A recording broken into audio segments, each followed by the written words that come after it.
truth, out of compassion, for the sake of this assembly and all living beings, please turn the wonderful Dharma wheel to teach us how to leave suffering, attain bliss and birth and death, and quickly realize non-birth. Cung thính đại đức tận thịnh, vì thứ pháp hội cập nhật thiết chúng sanh, thịnh chiến diệu pháp luân giáo đạo ngã môn, như há liêu sanh tư lý khổ đạt lạc, tốt chứng vô sinh. Homage to the blessed, noble, and perfectly enlightened one.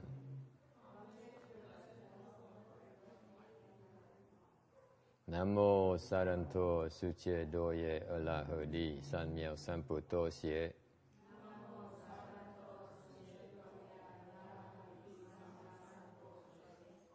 Namo Tát Đắc Tha Toya Daya Alahade Tam Miao Tam Bồ Đà Tọa.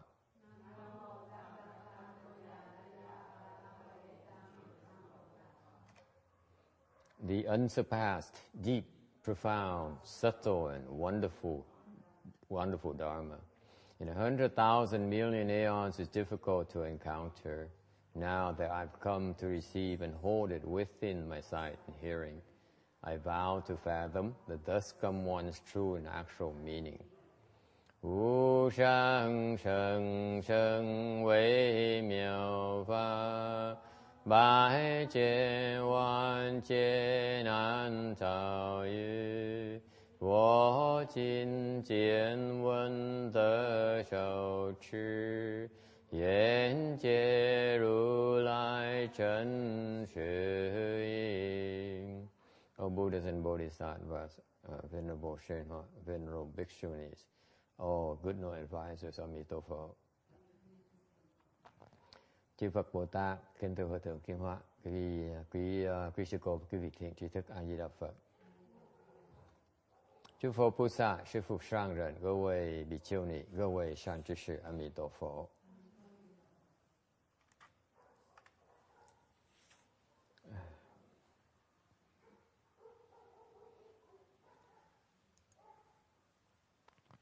We're on slide.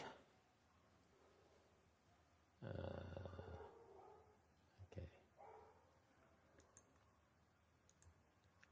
On slide 276 of the lecture. Ở cái tấm 276. First of all, I want to say that I'm very impressed with your vigor. Thực tế là tôi muốn nói là tôi rất là kính phục cái sự tinh tấn của quý vị. I noticed that this is the fifth day of our PHřejI now. Đây là cái ngày thứ 5 của cái Phật thất của chúng mình. Sắp xong ngày thứ 5 của Phật thất chúng mình rồi. I noticed that many people have kept up with the practice from 4 until 9 o'clock at night. Rất nhiều người tới đây không luận bất luận là lớn hay là bé, hay là nam, nữ hay là nữ. Quý vị đều rất tinh tấn mà tu từ 4 giờ sáng cho tới 9 giờ tối. Cái này là rất là chuyện rất là hiếm có. Nhất là có những vị đã lớn tuổi rồi, chứ không phải là nhỏ tuổi nữa. In particular, there's some of you. Hi there. Some of you who are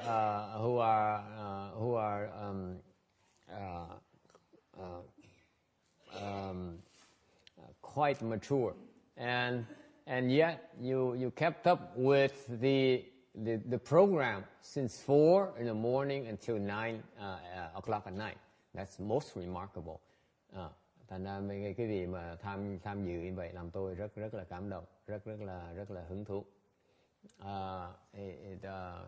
Now it's the 5th day of our PHřejI, of our Buddha recitation week. Anyone has any feedback or any comments or any states they want to report? Đây là ngày thứ 5 của cái Phật thất. Thành có ai có những cái cảm ứng gì hoặc là có những cái ý tưởng gì muốn chia sẻ với đại chúng thì xin quý vị tự nhiên. Yes.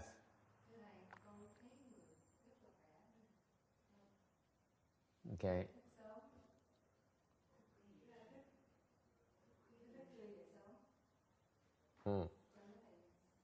She says, I feel very good, even though I sleep less. I get up early and go to bed late. I still feel very good. Ni sư thì sao? Ni sư có khỏe không?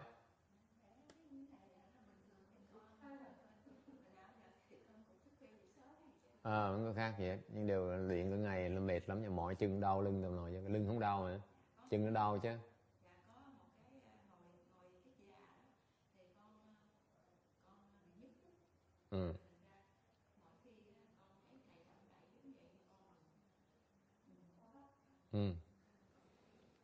She says that I get up at 4 in the morning normally anyway and go to bed pretty late myself, so it's not a big deal. But I said, when I interjected, I said, but we meditate, we recite the Buddha's name all day, so it got to be tiring. The legs has got to hurt a little bit. The back has to be a little bit sore.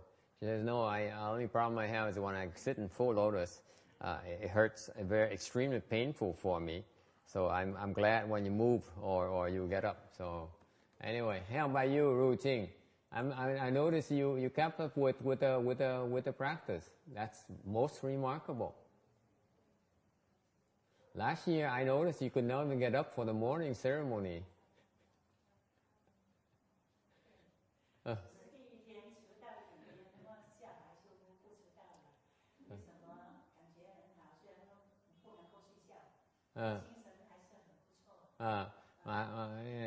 She says that I feel good, and even though I can't sleep, we talked about it last night. I can't sleep, but I still feel better. Và nói là và thấy rất là khỏe, thân rất khỏe khoắn. Mặc dù ngủ không được á, tôi có vẻ khỏe hơn là thường lệ. Okay, very good. Anyone has any questions? Có ai có thắc mắc gì không? Okay, then we continue to talk about the dharmas of enlightenment. Now that Victoria is here, we can talk about enlightenment for her pleasure. It's not often that she comes to listen to the Dharma lecture, probably her first time, I imagine. So we talk about the real stuff, enlightenment. Lâu lâu mới gặp cái cô này tới nghe pháp lần đầu tiên cô tới nghe giảng kinh, thành chắc là mình nói về cái chuyện mà đề tài quan trọng nhất của học hỏi mình là giác ngộ. Alright. It's the first one is the four contemplations. Đầu tiên hết đó là cái tứ niệm xứ, tứ cái quán. Okay. These don't be taken aback by the jargon. It's basically things that should be aware of, things that should be mindful or aware of. Okay, những 4 cái khía cạnh mà mình phải cần chú ý tới.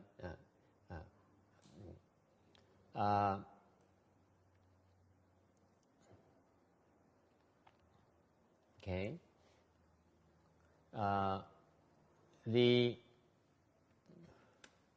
The four contemplations as we practice here is quite different from the four contemplations as it is practiced in the Western Bliss Pure Land. Cái tứ niệm xứ này mà quán ở xứ này nó khác ở tứ niệm xứ mình mà họ dùng ở Tây phương Cực Lạc. The Pure Land, by the way, Victoria is where is the best place you can be. we believe Buddhism. We believe in the concept of reincarnation. So we revolve in the reincarnation wheel. Every time we die, you change bodies and you move to a different place, and that's called reincarnation. And so that's the nature of the existence. We reincarnate at death time, and we're born into a different world or a different kind of species. For example, you can born as a human, or you can born as an animal, or you can born as a ghost, or you can be born as a god or a goddess. Okay? Now, so all those various places where you can be born, the one place where you can be born that is optimal, that's the best place for us, is really the Pure Land, which is very, very far away. Okay? The Pure Land is called Pure Land because it's free of defilements or yucky stuff, and it's all pleasant. It's all beautiful. It's even better than the heavens, as the Christians know it. Okay, far better than the heavens. Okay, so basically, so when you go to Pure Land, then what do? You got everything. If you want food, you eat. You want to feel like eating ice cream comes in the exact flavor you like. If you feel like wearing something nice for the party tonight, then the evening gown comes, just like that. It's the reason it manifests like that is because of the nature of your blessings. Okay, meaning you have the blessings, it comes to you naturally. Just like here in our world, your blessings manifest in the form of money. Okay, so if you have money, meaning you have blessings, then you can buy anything you like. Same thing in the Pure Land. Whatever you wish, you don't even need to buy. It comes to you naturally. Same thing in the heavens. Okay. All right. But there, the practice there is they're mindful. In our world, we should be mindful. We should remember. Mindful is another word for remember or be aware of. Constantly be aware of that our body is impure. Ở cái xứ này á, thì mình phải thường và nhớ rằng cái thân của mình á, là nó bất tịnh. Okay? Meaning that our body secretes dirty stuff constantly. You like it or not, whether you like it or not, our body is rather impure, rather dirty, and therefore the thing we reject is pretty dirty itself. Thì cái chỗ mình á, là cái thân mình nó bất tịnh, nghĩa là mình luôn mình sa thải những cái đồ nó bất tịnh, mồ hôi, mồ hám, rồi nước tiểu, rồi này nọ, nước mũi này nọ, mấy cái đồ nó bất tịnh. Tại vì cái thân mình á, bản chất của thân mình nó bất tịnh.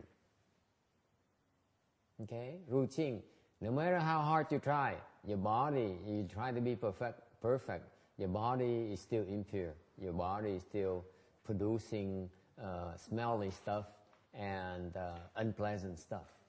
So no matter how hard you try to be perfect, people can still criticize you for smelling a little bit if you don't take a shower.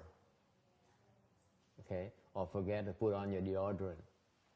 Okay, tôi nói cái cõi này nó bất tịnh, thành ra mặc dầu mình có làm gì đi nữa, cái thân thể mình nó hôi hám, thành ra mặc dầu như hồi nãy ngày hôm qua mình nói cái bà học trò tôi đó, bà nói là bà lo sợ người ta và muốn hoàn hảo để người ta khỏi chỉ trích bà, thì mình nói cho bà hiểu rằng là mặc dầu bà có hoàn hảo đi nữa, người ta cũng có thể chỉ trích bà cái chỗ cái cơ thể bà không được sạch lắm.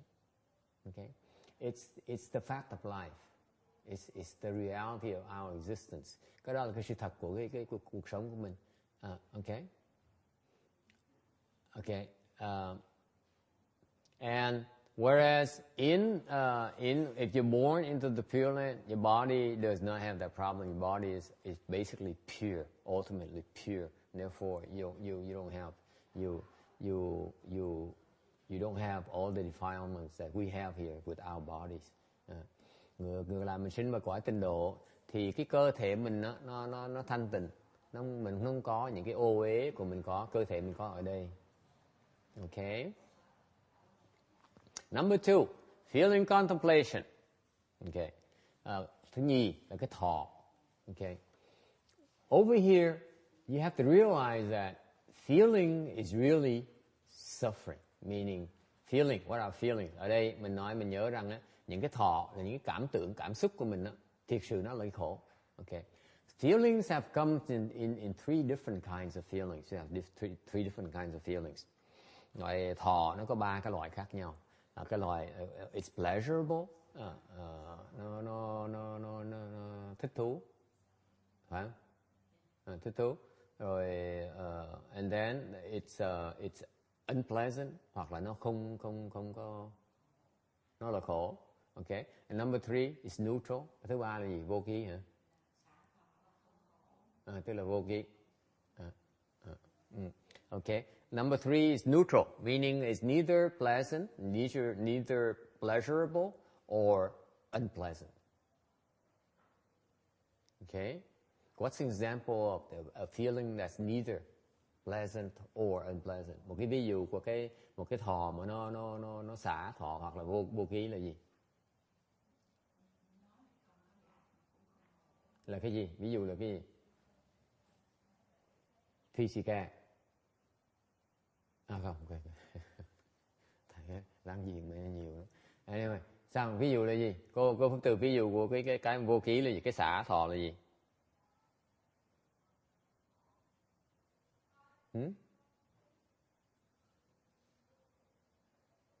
Đi chưa biết không?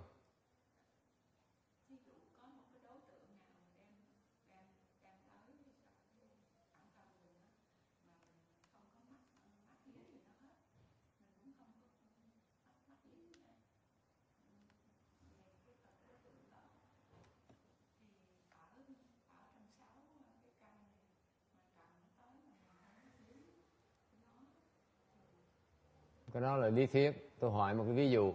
Chứ tôi hỏi lý thuyết. Tôi hỏi ví dụ là cái gì?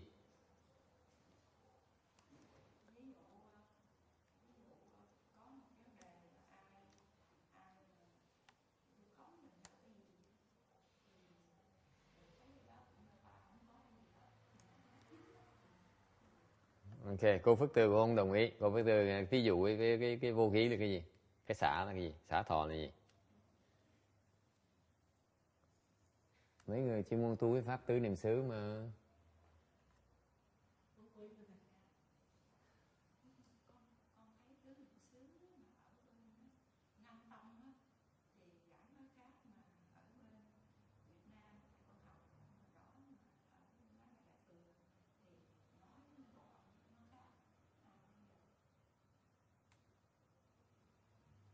Okay, anyone else? I asked in Vietnamese, but both of these nuns here who specialize in the four contemplations in Vietnam don't know what this neutral thing is. Anyone else? Ai biết không? Okay, if none of you knows, and I don't know either. Không ai biết thì tôi cũng không biết luôn. We go back to the dictionary and look it up. Hey, Danny, look it up an example of Wu Ji. Xin yên chú.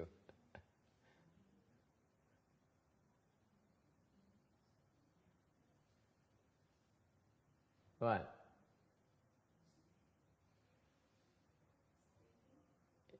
Yeah, do you know? Routine, do you know what an example of feeling that's neutral, that's neither pleasant or unpleasant?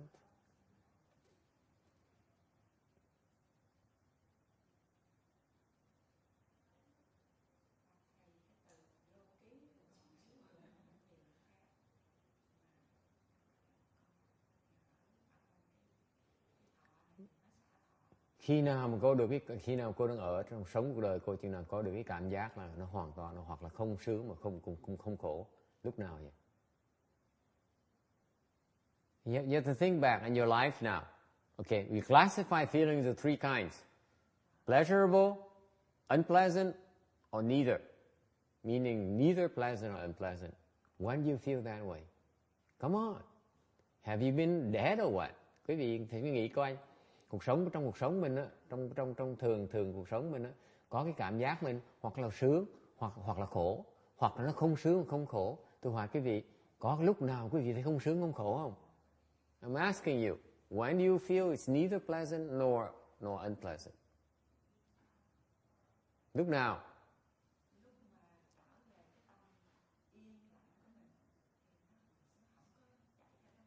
Nào, Tràng sao nghĩ sao lúc nào? Những khi con xin đoạn gọi lên, ví dụ như con xem một cái phim chẳng hạn, con thấy cái cảnh tự nhiên làm cho mình, để con nghĩ lại chỉ là cái câu chuyện đó, tại sao mình phải buồn, mình phải như cái tâm mình như là mình có biết lúc đó con phải buồn mà con không phải khổ, không phải vui. Very good, very good. Mình detach, mình chặt đứt ra. Okay, mình cái sướng với cái khổ là tại mình dấn vào nó, mình đi vào, mình lâm trần nó. Còn khi mình rút lui á, thì mình không bị nó ảnh hưởng, thành mình dấn được, đúng không? Nó cũng không sướng, cũng không có khổ. Cái này cái quan niệm rất quan trọng. Tại vì cho mình biết là tại mình cái cảm tưởng mình khổ là sướng là tại mình từ dấn thân vào, chứ không phải mình. Mấy người ta tu, người ta ngồi ta nghiền, ta quán cái tứ niệm xứ, người ta không hiểu những cái khái niệm như vậy thì tôi không hiểu sao họ tu tới nơi tu được ra cái gì.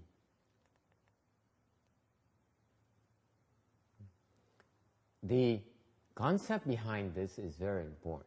The concept of something is neutral means that, and Trang gave an example. He said, for example, I watch a movie, something happens. Let's say a movie.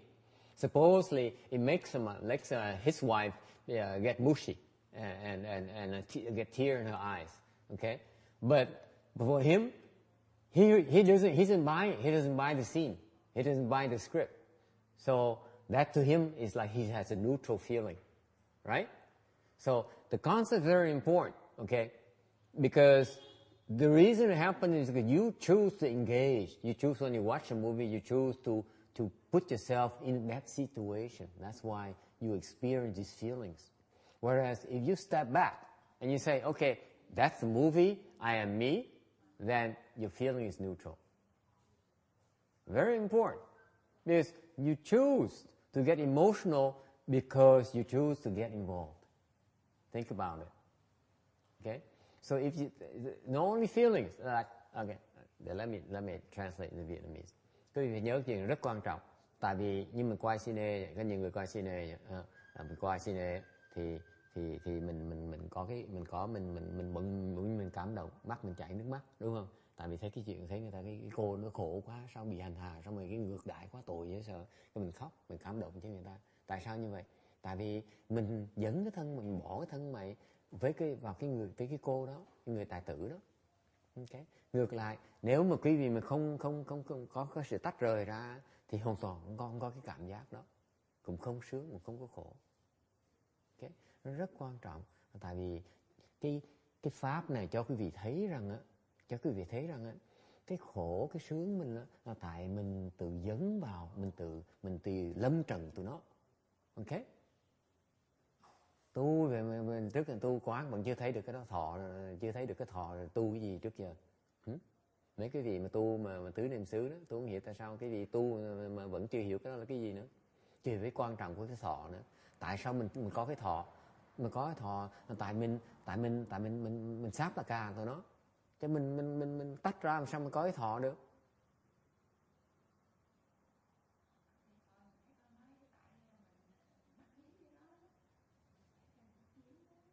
Tại sao thầy quý vị bên Việt Nam không dạy về cái hiểu cái pháp quán này, không giảng cho rõ ràng?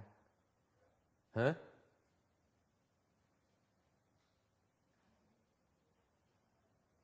Tôi không hiểu được. Bên Việt Nam mình chuyên môn chú trọng về cái quán tứ niệm xứ để họ tin là thành A La Hán. Nhưng Việt Nam không, người Trung Hoa cũng làm như vậy nữa. Tôi không hiểu, họ chưa biết quán nữa, chưa hiểu cái sự tại sao có cái khổ, tại sao có cái sướng, tại sao có cái vô ký, tại sao có cái xả, mà họ chỉ biết chữ thì họ không hiểu tại sao mà có cái chuyện nó xảy ra như vậy hết. Làm sao mà tu pháp nó thành được? Mới nói truyền nhau như được vẹt vậy thôi, ông không có biết, không hiểu là cái pháp tu làm sao hết, cái ý nghĩa của pháp là cái gì hết. Tôi không muốn nói xấu người Việt Nam, như đều muốn nói lúc nó lòi ra là quý vị là gọi là cái dân mà chuyên môn tu tứ niệm xứ, rất hãnh diện về cái tứ niệm xứ quý vị không biết tu gì hết á, nghèo nàn không thể tưởng được. I'm telling them that the Vietnamese and especially the Chinese as well, they specialize in cultivating this kind of four contemplations because they can get enlightened. They become an arhat. Arhat is an enlightened being in Buddhism, and so it's a person with wisdom, meaning person who understands a lot of things that we don't. And the Dharma or practice is that this particular feeling contemplation here enables you to see, realize why you get confused, why you get emotional.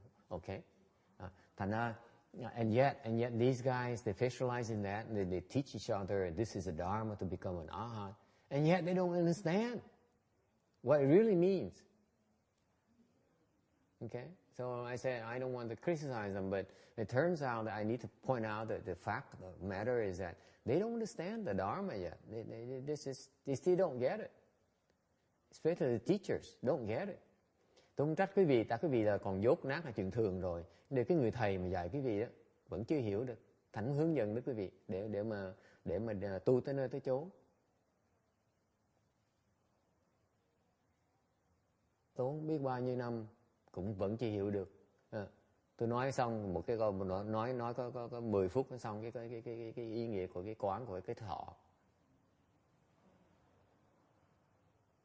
Mới cái sơ khởi đó, cái trình độ đó mà chưa tới nữa, chừng nào tu mới xong.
Thì cô với tu khoảng chừng 10 kiếp nữa, cô mới thấy tôi mới nói cô vừa đó đó. Cô cứ nhận nó thôi, xong cái 10 kiếp nữa hy vọng cô mới thấy được, tại vì cô dính mà cô mới bị. Cô không dính mà cô không bị. Tại nó pháp nó sòn á, thằng tôi chỉ cái vị bớt tốn thì giờ cái việc tí 10 kiếp sau tôi cũng hiểu được là sao có cái thọ nữa.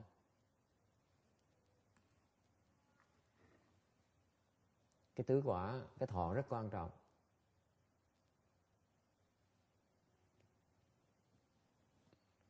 Anyway, she says Vietnam they have two schools, the small vehicle and big vehicle, where they teach it differently. I said regardless the way they transmit the Dharma, they say if they have these feelings, you then accept these feelings and don't act on them, and then don't react, and then eventually it goes away by itself. I said you can contemplate like that for the next 10 kalpas, and until you get to the point. Hopefully, you get to the point you understand that you have these. You get to the root, lower level where you understand is you are getting and you choose and you get engaged. Anyway, not only feelings, but I want to bring it to something that's realistic for you.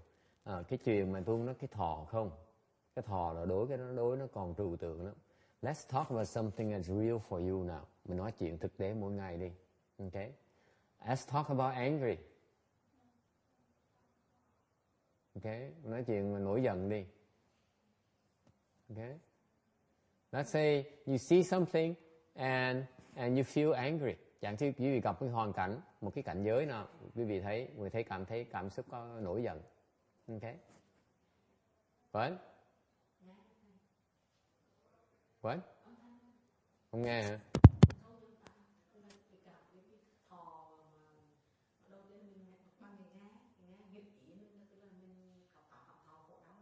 Dạ. Ok. Mình nghe xong mình nổi giận.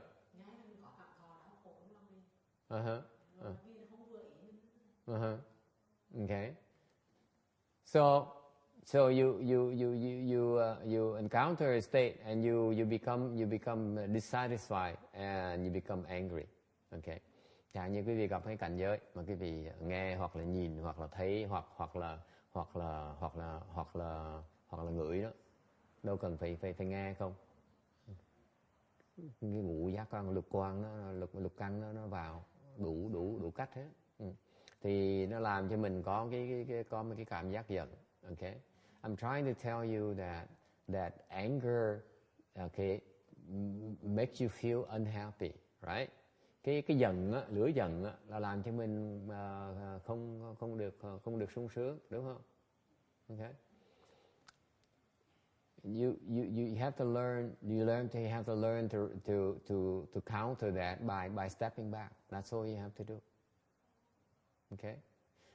Thành nếu quý vị gặp trường hợp mà cái hoàn cảnh mà làm cho mình giận thì khi mình nhận ra, thức ra là mình đang giận, mình đang khổ sở. Tại cái giận thường ta giận, khi người ta giận, ta tìm cách ta trả đũa. What happens is that typically when a person gets angry, you retaliate, right? You want to punish someone. You get back at that person. Mình nổi giận là mình muốn trừng trị người ta, muốn đè người ta. Thành ra, when you recognize you get angry, okay, the first thing you need to do is step back. Cái chuyện đầu tiên quý vị phải rút lui. You step one step back to cool down. You disengage. Là mình rút lui để mình né cái đó, để mình vào cái thọ vô cái xả thọ.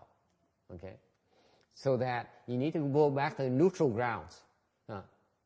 That's what the neutral feeling comes in. That's the Dharma behind it. Okay? Thành ra mình giận thì mình phải biết trong cái giận cái khổ, có cái khổ trong đó thì mình muốn thoát nó thì trước tiên mình phải trở về cái vô ký lại, trở về cái xả, rồi mình mới thoát được. Okay? Là mình phải tách ra. Tại khi mình không biết tách ra là mình không thể nào thoát ra được hết. Muốn ngồi đó cho nó tự động nó chết, nó chậm hơn nhiều. Nếu mà đợi nó chết, đợi nó biến mất, nó rất là chậm. Nếu khi mà tách ra, nó biến mất lẹ hơn nữa.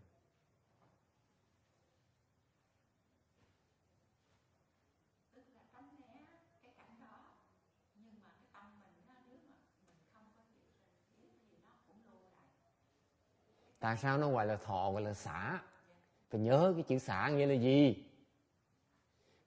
Cái pháp nó hay không cái tưởng cái vị không thấy. Lần đầu tiên tôi nghe cái này mà bây giờ tôi mới giảng cái gì nghe. Nói thiệt tôi không thèm học cái pháp này nữa. Tôi chưa ngay cái bên đại thừa tôi không học cái đồ này. Cái đồ này nó hơi cù lần tí, thành tôi không học, nó thiệt vậy.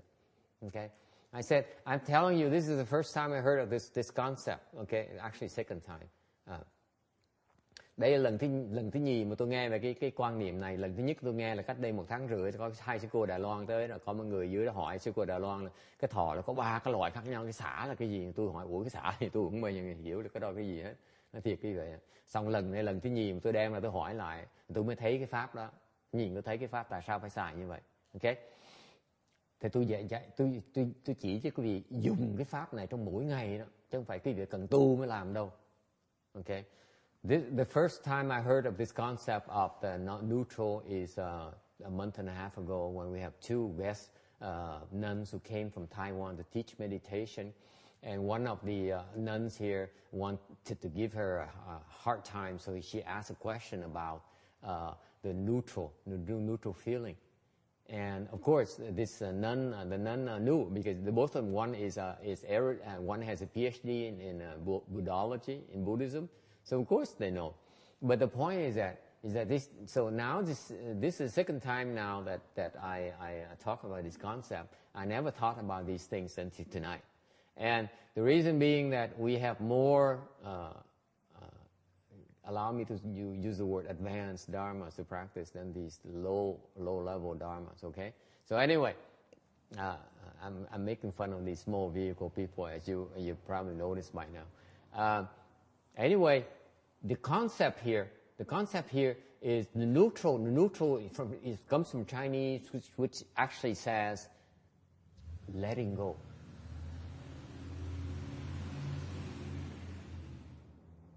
Cái pháp nó hay không thưa thượng quý vị, mà bởi vì thầy học trò với quý vị vẫn chưa hiểu nhau, vẫn ôm một đống với nhau mà đi theo, mà mù quáng mà đi theo với nhau, không hiểu. Cái pháp tại sao nó gọi là cái thọ, là cái xả? Tại sao là cái xả? Vẫn chưa hiểu. Tôi mới giảng tại tôi kiếm chuyện, tôi nói chuyện tại vì tôi tối nay tôi nói chuyện sâu xa quá. Tại vì tôi kiếm chuyện, tôi nói thôi, tôi bày chuyện, tôi nói, tôi mới nói giảng cái việc cái quan niệm của cái xả. Cái xả là gì? Cái xả là mình tách ra, nó chừng nó thôi. Tôi dùng chữ tách ra xong mới tôi thấy cái xả của chữ Việt, cái chữ Tàu. Một cái vị tu cả đời vẫn không hiểu được cái thọ. Tại sao Phật phải dạy 3 loại mà không hiểu? Yes. Như vậy xả thọ có nghĩa là giống như là tách ra. Đối cảnh vô tâm là còn sang, mình chỉ tách ra thôi. Đối cảnh vô tâm là mình vẫn còn, mình vẫn gọi là mình trình độ mình khá cao, ok. Còn mình đổi cảnh là mình tách ra thì mình có cái thọ. Pháp Phật hay vậy sợ lắm. Cái trường hợp trình độ cao á, là đổi cảnh vô tâm. Cái trình độ mà tất cả mọi người phải có bước đầu tiên hay đó là phải tách ra. Phải tránh, tách ra. Tránh là sợ. Tránh tức là có cái cảm giác nó sợ sệt ở trong rồi. Tách ra thôi, nghe cho rõ. So I said the Dharma, you can practice this Dharma at different levels. Okay. The way that the gentleman over here puts it is that you face the state and you have no mind. Okay, that's a translation for that. Actually, it's a rather advanced state. Okay, you're in samadhi. But even before that, I'm elaborating this Dharma from the concept of disengaging. That's what really the name neutral means in Chinese and Vietnamese. Meaning you let go. You see something that makes you get angry, you let go of that. Immediately you back to neutral grounds.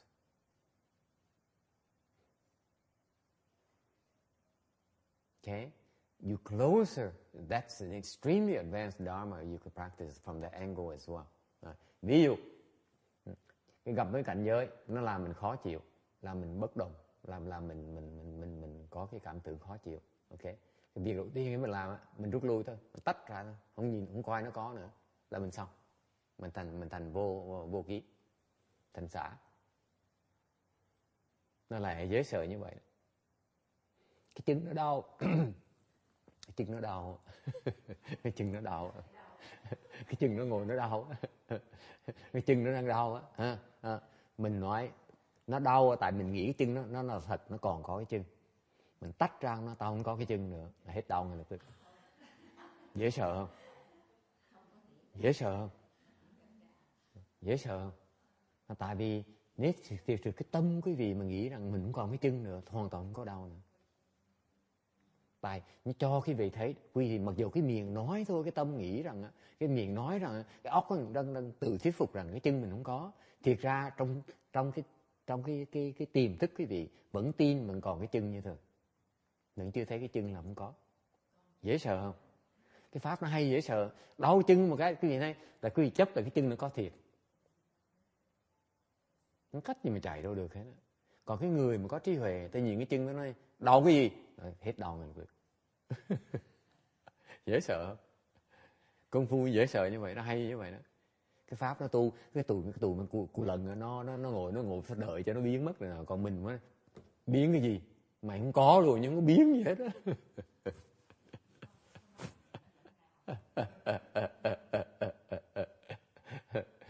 Anyway, I explained to them that the Dharma is wonderful. You can take, you can use very advanced, sophisticated concept, but I take my concept very simple. I said, if you have these feelings that arise in you, pleasant, unpleasant, let's say unpleasant feelings, and you want no part of it. Okay, let's say something unpleasant, like it makes you angry, or your leg hurts, and so on. Okay, if you're able to disengage from that state, then immediately it disappears. You have no pain, you have no anger. Immediately. That's real kung fu. That is real wisdom right there. Okay?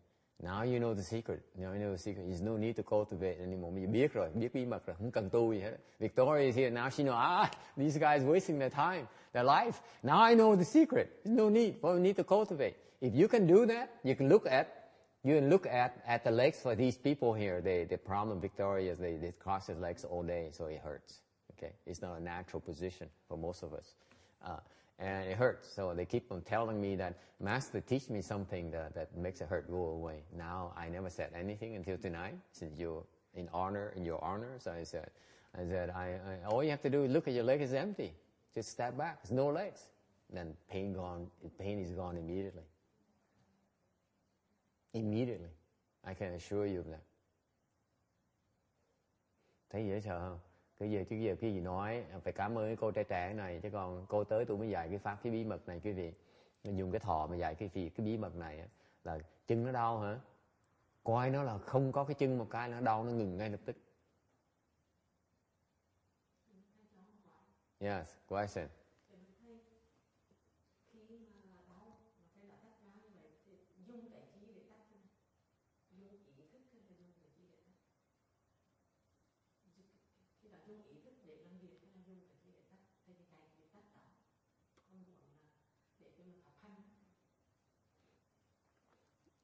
She asked a good question.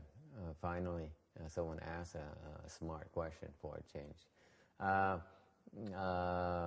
Sư cô hỏi một câu rất là thông minh, rất là đúng. Tại cái người tu rồi mới hiểu. Tại tôi né chuyện này mà cái người tu mà cái ngồi đó suy nghĩ hỏi sao mà tôi tách rồi. Tôi trước giờ tôi tu này có trời tôi không hiểu sao vậy tách hết.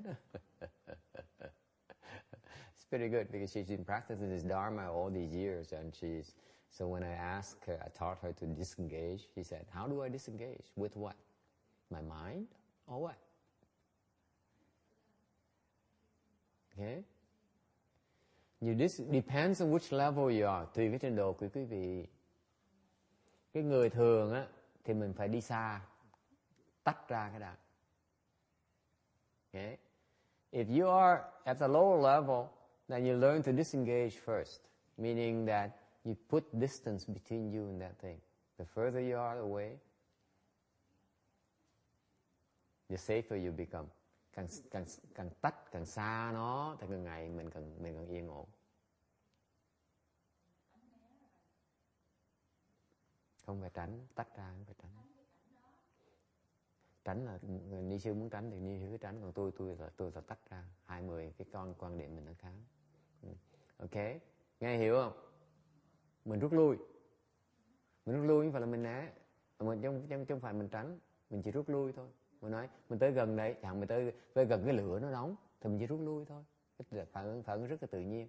Khi mình nhận cái này cái huệ đó, cái này ý nghĩa của huệ đó, khi mình thấy rằng cái chỗ này nó đối với mình nó có hại á, tự động mình muốn nắn, mình muốn rút lui, chứ không phải mình tránh. Tránh là mình hèn rồi, cái tụi mà nghĩ nó tránh là tụi nó hèn. Còn mình thấy cái này nó không có lợi cho mình thì mình chỉ rút lui, cách xa, ở cách xa hơn thì mình an toàn hơn. Okay? So I said concept here is not about avoidance. It's about withdrawing. For example, you go near heat, you go near flame, you know it's not good for you. So naturally you back up. It's requires awareness. Cái này nó đòi hỏi cái gì? Có cái sự cảnh thức. Phải biết là cái chỗ này đối mình nó có hại, mình không muốn tới gần nó, mình không muốn sáp là cà nó. You have to have the awareness that you're engaging in the situation is not beneficial to you. Therefore, you should disengage. That's the concept behind it. Is it clear? Nghe rõ chưa? Cứ do mình thắc mắc là mình biết làm sao, tại mình vẫn chưa thấy là cái cảnh giới này đối với mình nó có hại, thì mình muốn tới gần nó, mình muốn nhìn nó thêm.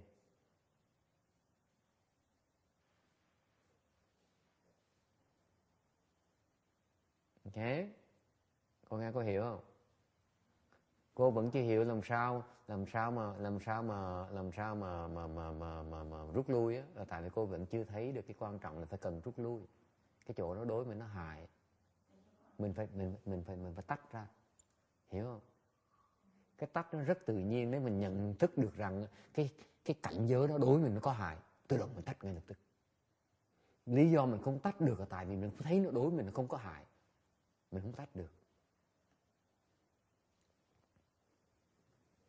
So the key here is the awareness and the realization that the state towards you is damaging. Okay, it's no good. If you're aware of that immediately, I assure you, it's very natural for you to back off.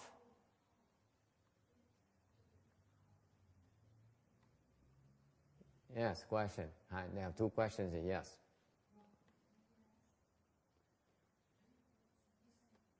Con thấy trong kinh A Di Đà Đức Phật cũng có dạy phòng hộ tránh né, mình nói cái cảnh đó mình phải tránh né.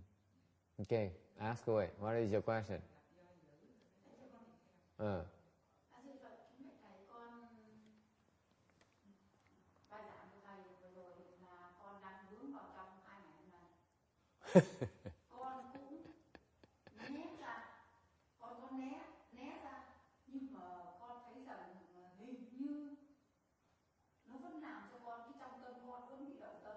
2 ngày đầu con tu rất hay, 2 ngày con mới bị cái mà để cho mình hơi bực mình và con muốn né, nhưng mà con không biết làm sao, con muốn né nhưng mà né nó vẫn bị nó vẫn làm hình như là con tu chưa được, nó vẫn làm cho con cái tâm nó bị động một chút xíu lên, kể cả đọc kinh hành niệm Phật giống như nó 2 ngày nay thầy cũng nhìn thấy con có giống như là uể oải một tí, nên chính là cái bài giảng hôm nay của thầy là đi đúng vào cái tâm của con trong 2 ngày này, nên con muốn hỏi thầy giảng sâu, giảng kỹ một chút về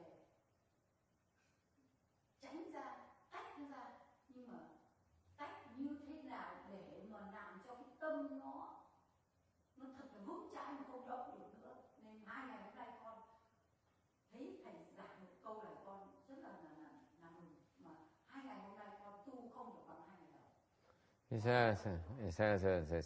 It's kind of funny that I talked about this disengaging here is exactly the problem she experienced the last 2 days. The first 2 days of the recitation week, she's pretty good. But the last 2 days, she's struggling with a state where she can't seem to disengage from. Okay? Đừng muốn tách ra cái chuyện gì, phải nói cho rõ ràng ra. Phải nói thật ra cái vấn đề, cái phải hiểu khi tu hành, thì này tôi nói dạng nghĩa cho bác nghe này, tại bác lâu bác tới bác biết. Cái chỗ này mà chúng tôi tu hành á, là có gì nó khuỵch toẹt ra hết, nó quanh nó co. Không có sợ mất lòng người này, không sợ lấy lòng người khác, không muốn lấy lòng người khác mà cũng không sợ mất lòng người khác. Cái muốn cái giải quyết vấn đề gì nữa, mình phải nói thẳng ra hết, ok? Để mà nó vấn đề rõ ràng thì mới giải quyết được. Đừng có nói quanh nó co, ok? Thành bây giờ cái mà bác muốn tránh là muốn tách là cái gì? Cái này nó không đáng lớn, con không muốn nói, nhưng mà nó chỉ là giống như là mình đến đây là con là đến đây là tu. Thứ nhất là được theo cái tuần lễ của thầy Phật thất. Cái thứ hai là được nghe thầy giảng pháp để mà trí huệ thông thái hơn một tí, nhưng mà vì tình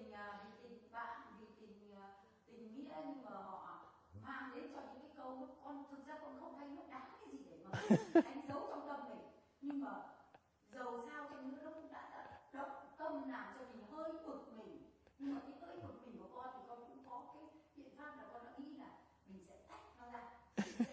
Tất cả cái gì con luôn luôn niệm Phật, con luôn luôn ấy, con cứ bảo thôi này ra, đừng đứng gần tao nữa, tao không muốn để tao cái ngày niệm Phật. Nhưng mà dầu sao chăng nữa nó chỉ thoát đi được chút, nhưng cái chuyện đó nó vẫn cứ dính trong cái lâu lâu lại ở trong cái tâm của mình, thành ra nó làm cho mình cái tư tưởng cái tâm nó không được tốt, thành ra không được thông thái, thành ra nó làm cho cái thân mình cũng hơi uể oải và mệt mỏi.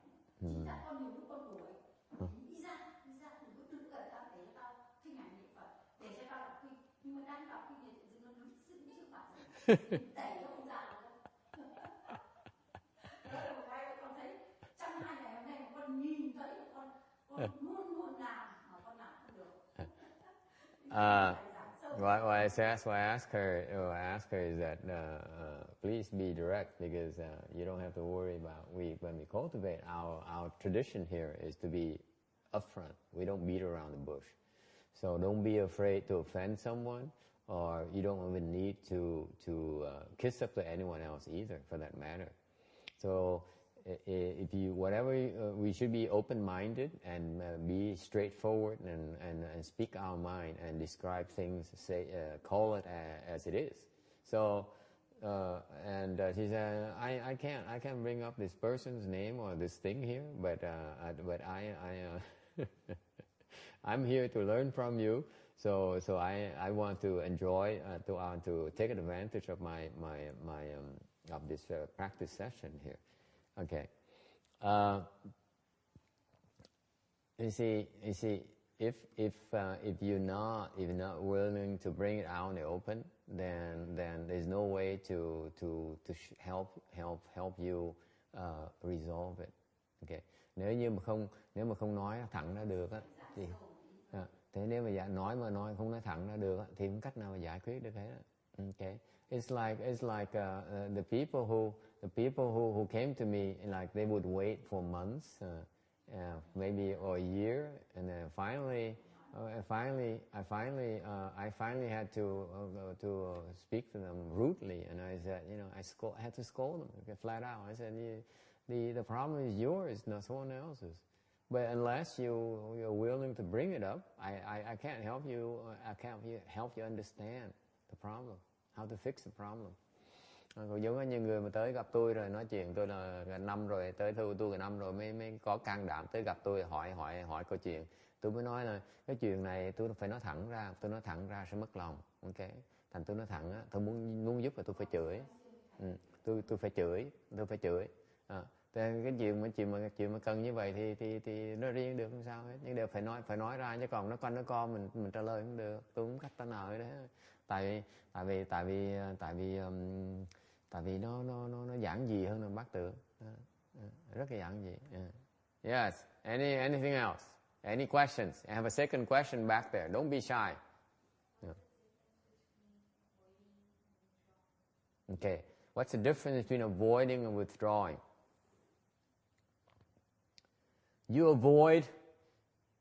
Avoidance has some negative connotation. Okay? Avoidance meaning that you reject that thing, you dislike it, okay, or you despise it. It has some negative feelings. Okay, when you do avoidance, you harboring negative feelings. That's what I don't advocate. Okay. Cái khác biệt giữa cái tránh và là cái rút lui chỗ nào? Cái tránh nó có cái khái niệm là nó có cái khái niệm là nó không tốt ở trong. Chẳng hạn như mình khinh người ta, hoặc mình ghét người ta, hoặc mình giận người ta, hoặc là mình khinh thường, hoặc là mình từ bỏ người ta. Đều những cái khái niệm đó nó là không tốt. Okay? Mình cần làm cái chuyện đó. Cái quan trọng hơn là mình tách ra thôi. Mình tách ra để mình bình thản lại. Tại khi cái tâm mình nó còn chê người ta, còn chỉ trích người ta, còn khinh thường người ta, còn giận người ta, là cái óc mình nó thiếu sáng suốt rồi. Nó chụp rồi, nó đang tối. Không phải là lý tưởng cho mình. Khi mình tắt mình tối như vậy, mình không thể nào có sáng suốt để mình giải quyết cái vấn đề của mình được. Khi mình né, nãy bác nói cái chuyện bác nói là chữ né đúng không? Tránh gì? Tránh chứ mà né nữa nọ, chứ bác đâu có dùng tách ra đâu. Tại vì trong cái tâm bác á, bác có cái phê phán ở trong, bác nói là cái này không tốt, người này hiểu không? Thành cái tóc nó tối, cái tóc tối như vậy, óc tối như vậy giải quyết không được đâu. Thấy không? Bằng chứng tôi như vậy. So it's too bad you don't understand Vietnamese, because Vietnamese is so beautiful. I'm making fun of you. I explained to her that the avoidance here has a negative feeling, okay, and therefore there is rejection, there is some ill feelings, and which cloud your mind. If you are like that, you lose your clarity of mind, and therefore you make the wrong decisions. Case in point, when she talked to me in Vietnamese, she said, last 2 days I've been trying to avoid this kind of thing and avoid a confrontation, this thing. And I said, when you say the word avoiding, okay, instead of disengaging, that shows that you're having these negative feelings towards this particular state.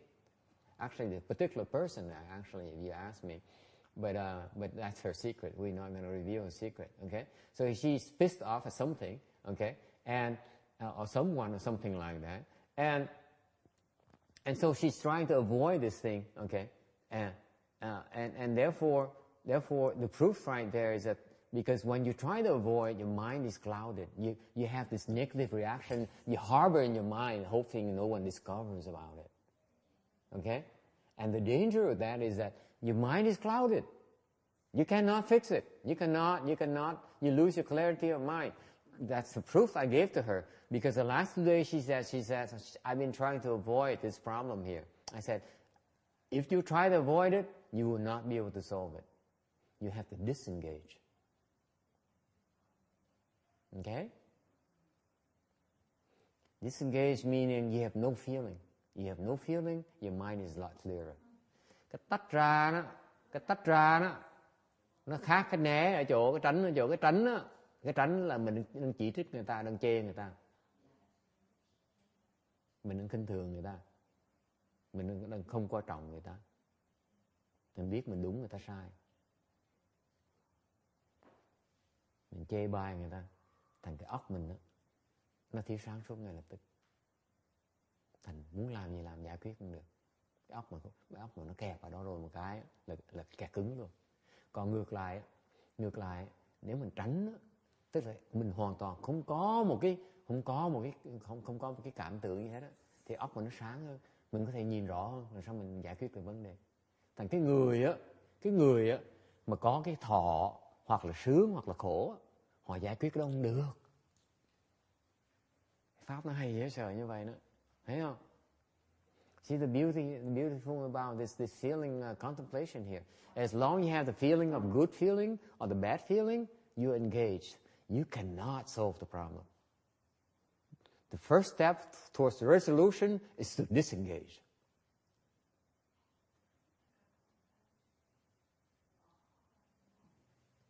Cái lần đầu tiên đi giảng cái pháp thọ cho quý vị nghe đó, lần đầu tiên tôi nghĩ tới chuyện này, tôi nói chơi vậy thôi chứ không có suy nghĩ lần đầu đâu, chứ không phải là sửa soạn bài bà nói cho quý vị nghe đâu. Tại tôi không có, tôi hơi dư thì giờ, tới ngày hôm nay tôi nói tầm bậy tầm bạ thôi, ok? Tại vì cái pháp á, nó chỉ có, ngày mà tôi nói quý vị rồi, cái pháp nó chỉ có tại vì nó giải quyết cái vấn đề cho người ta, cái pháp nó được đặt ra. Thì cái pháp thọ này thiệt ra nó đặt ra để giải quyết vấn đề quý vị, chứ không phải nói chuyện lý thuyết đâu. Học như vẹt cũng vậy thôi à. Không thấy được, không cách nào mà hiểu được cái pháp. Okay?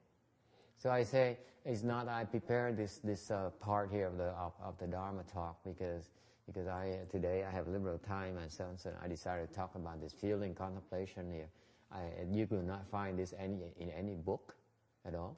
Because I chose to speak about this because it applies, applicable to some people. They don't know how to, if you use this Dharma, then they can help solve their problems. Okay. Any questions? Ai thắc mắc gì không? Yes. That's where they're saying everything's okay comes from, right?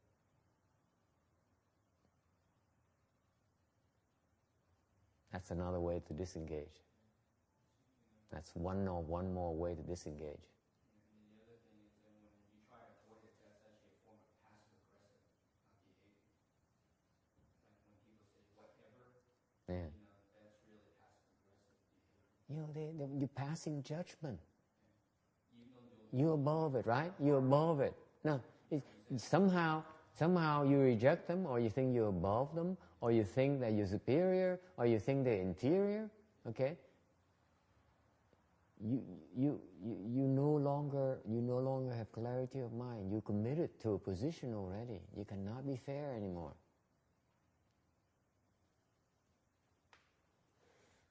Cái mà nói là ông này ông nói là chẳng hạn như ngài Tuyên Hóa ngài nói là tất cả đều được hết, đều không sao hết, không có vấn đề gì hết. Okay. Đó là một cách để mình tách ra nữa. Okay. Tại vì cái mà mình nói mình tránh người ta là mình né người ta, là có nghĩa là mình có cái sự phán đoán ở trong, mình nghĩ là mình hơn người ta, hoặc người ta thua mình, hoặc là mình đúng người ta sai. Okay. Thành vì như vậy á, là mình vào cái mình vào thế kẹt rồi. Mình chọn một cái tư thế rồi, mình rời đó không được. Mình thiếu cái sự uyển chuyển rồi, mình không đổi được nữa rồi. Lỡ đã chọn rồi.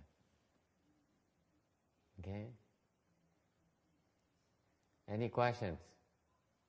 Kính bạch thầy, con thấy đối mà cái cảnh vô tâm đó là cái người đó nó trở về thắp sáng cái hiện hữu của họ ở trong tâm họ hoài. Ví dụ cái cảnh nó tới thì họ thôi, nó không có gì hết. Họ biết, ví dụ họ đương nổi giận là họ biết họ giận là họ tỉnh thức được. Thì đối cảnh vô tâm được, còn cái người đó là người ta chưa có trở về tâm hoài thì người ta phải lặng, người ta phải tránh cái cảnh đó thôi. Ví dụ gặp một người mà người ta dữ dằn với mình thì mình biết như vậy thì mình im lặng, mình phải tránh. Đó là một cái giới hạn trước rồi mới là bình tĩnh, là phải biết được cái tâm của mình trở về. Không thấy 100% là phải trở về cái tâm. Nếu mà cái người không có trở về quán chiếu thấy tâm mình thì bao giờ không thấy được cái giận dữ của mình, hay là cái vui, cái thọ mà vui của mình được. Nhưng điều Ni sư nói đúng, nói rất là đúng.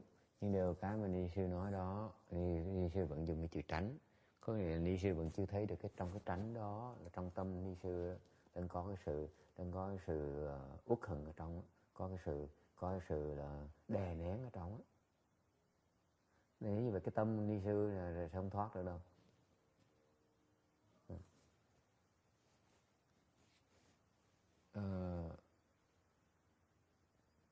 Trên cái phương diện lý thuyết á, thì đúng, tránh là đúng. Vì khi mà cô dùng cái chữ tránh đó, rồi trong cái tâm của cô đó, khi cô nói dùng chữ tránh đó, tâm của cô nó có cái sự không vừa lòng, là thua rồi, là cái đó thoát không được đâu. Tâm thế nào là không, cái tâm không thể nào không được.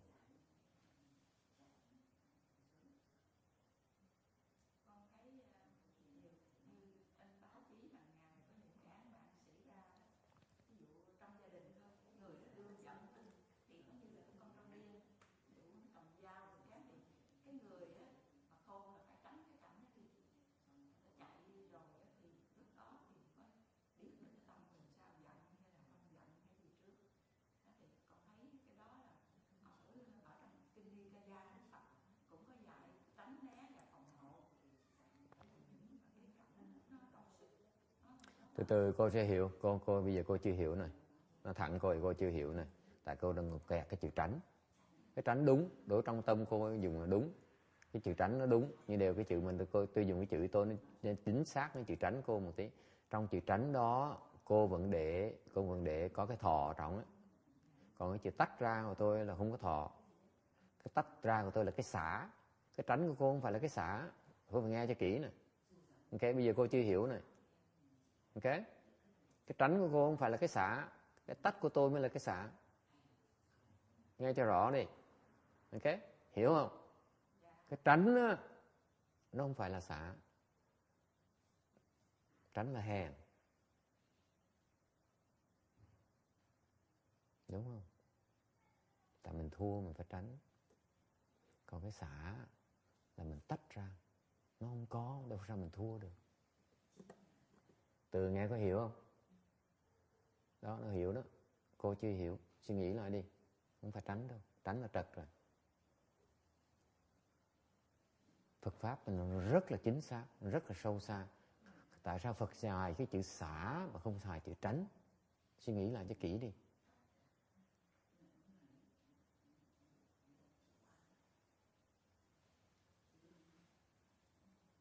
Nghe cho kỹ.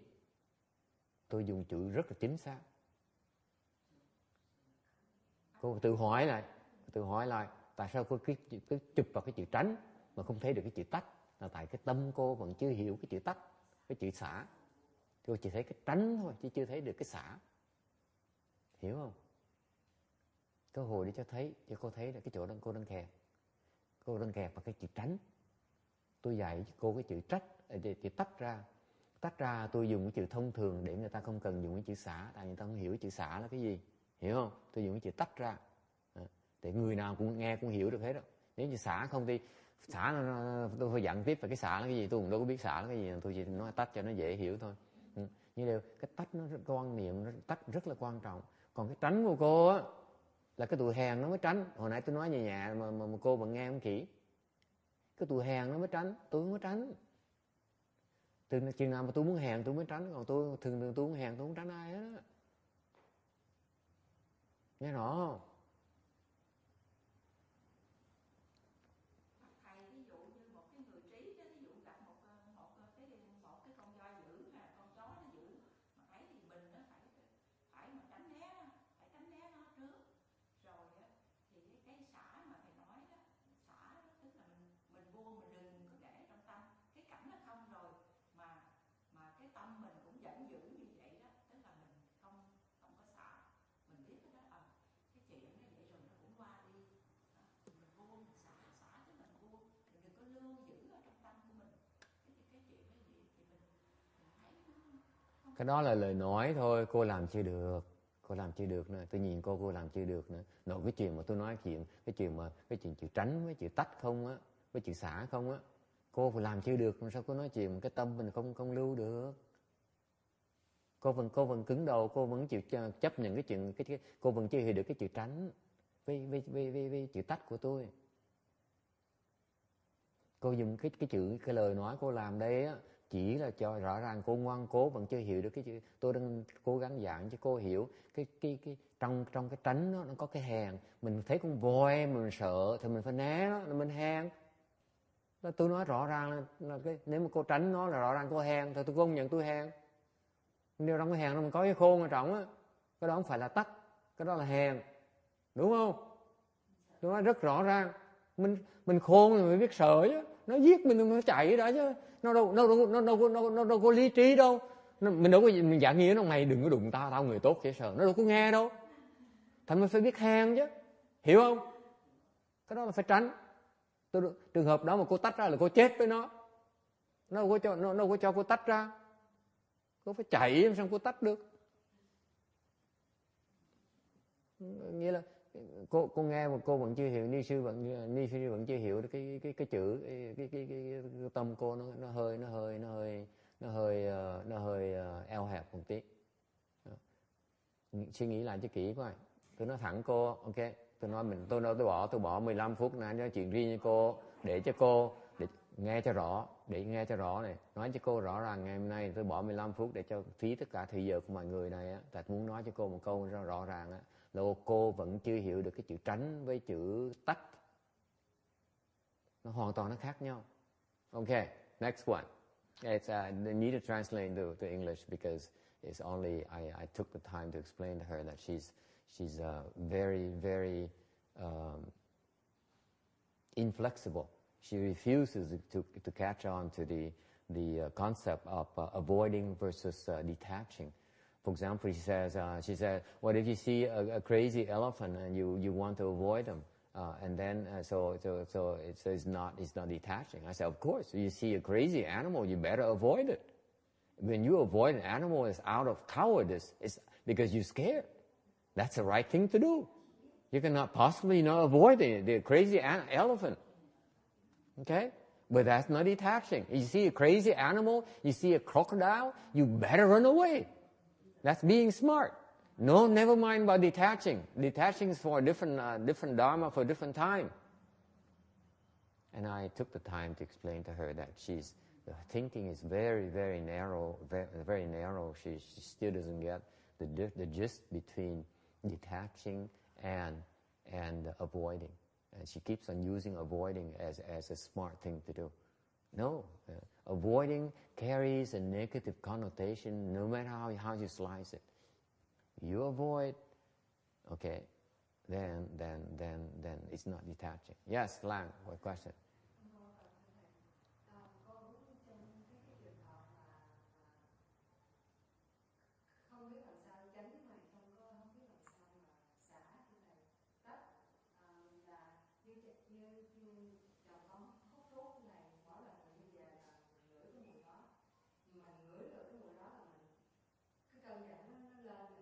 Mm-hmm. Mà con không có cách nào mà dạy được thì con về là con khó chịu lắm nhưng mà.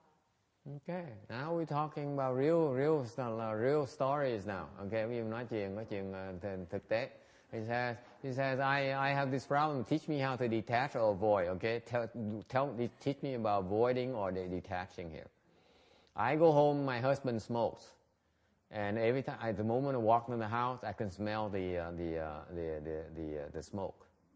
So what do? Do I detach or do I avoid? Okay, beats me. This is too tough of a problem. Vấn đề nó khó, giải quyết không được, tôi giải quyết không được. Not everything can be solved. Okay, không phải tất cả mọi điều có thể giải quyết được hết đấy. Okay. What do you think? Quý vị nghĩ sao? Is it avoiding or detaching? I'm asking you. Bác nghĩ sao? Mình né hay là mình tách? Thầy theo con á thì chính là bây giờ thầy sẽ lấy chữ tách. Tách bằng cách là con không hiểu pháp nhiều nhưng con nói rất đơn thuần thôi. Tức là lấy ân chỉ oán sẽ tàn, mà lấy oán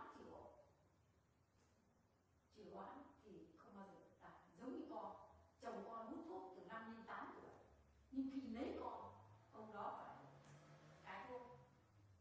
Là vì con dùng một cái cách là tách ra, con rất ghét nhưng mà con lại lấy cái tình thương để đắp vào chữ ghét này.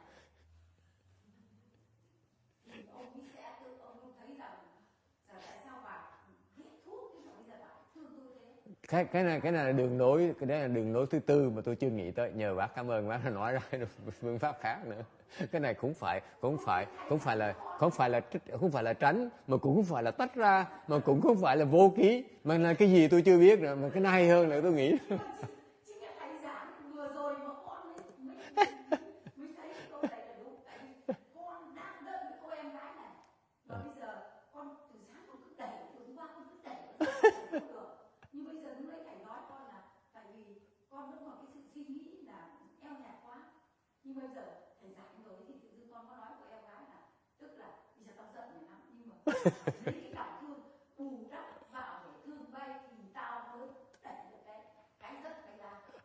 Đấy, con mới nói đây thầy ra khi cô phát biểu thì chính là con đã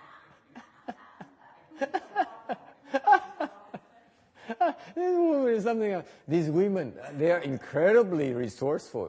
You know, listen to Dharma, and all of a sudden they have another option. Okay, she says regarding that problem, she might have similar problem. Her husband was a smoker as well, and so when he married her, he had to give up smoking.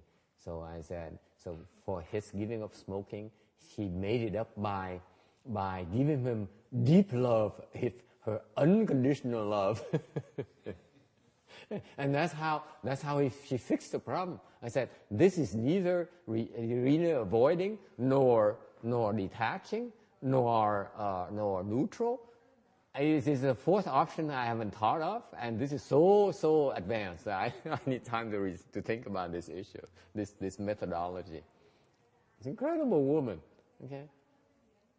What about the rest of you? Well, what about the rest of you? Now she admits that the reason she's been she's struggling with the last 2 days that Lana is pissed her off. Now the truth comes out. Yes. What do you do? What? You avoid it when you can, and you withdraw when you can't avoid it. Nó làm hai cái luôn. Mình né được thì mình né được, mà mình tách được thì mình lúc nào tách được thì tách, lúc né được thì né. This reminds me of the story. This is what happened back in around 84, 85. After Shumba was going to the city of 10,000 Buddhists. My uncle is a heavy smoker, and he wanted to give Master Shumba a ride up to the city of 10,000 Buddhists, and Master Shumba wouldn't get in his car. He didn't say any reason why. And my uncle got mad. He said, "You're not riding in the city." Doesn't want to ride with me. So he went in his other old beat up car. He told me to come with him so he could talk to me. And he never said why. So he did both. He avoided the smoke and then he withdrew at the same time. So that's a true story because I rode up with him too. And when I got out, my uncle was still mad. How come doesn't ride with me? I'll bring you to sleep.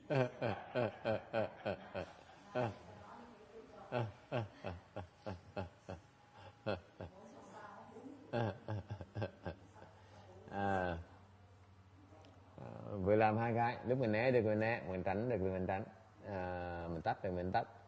Cái ông kể cái chuyện là ngài Tiên Hóa, ngài ông có ông cậu trước còn sống là ông thuốc dễ sợ lắm, xe nó hôi rình. Cái bữa kia ông tới bạn Vực Thành đó, ông tính chở ngài Tiên Hóa đi đâu đó, mà ông nói để con chở thầy đi. Ông Tiên Hóa ông nói không được, tôi không đi đâu. Mà ông biểu cái ông này, ông đang đi qua cái xe khác cũ, cái xe Catan kia để chở ông đi, ba người đi nói chuyện nhau.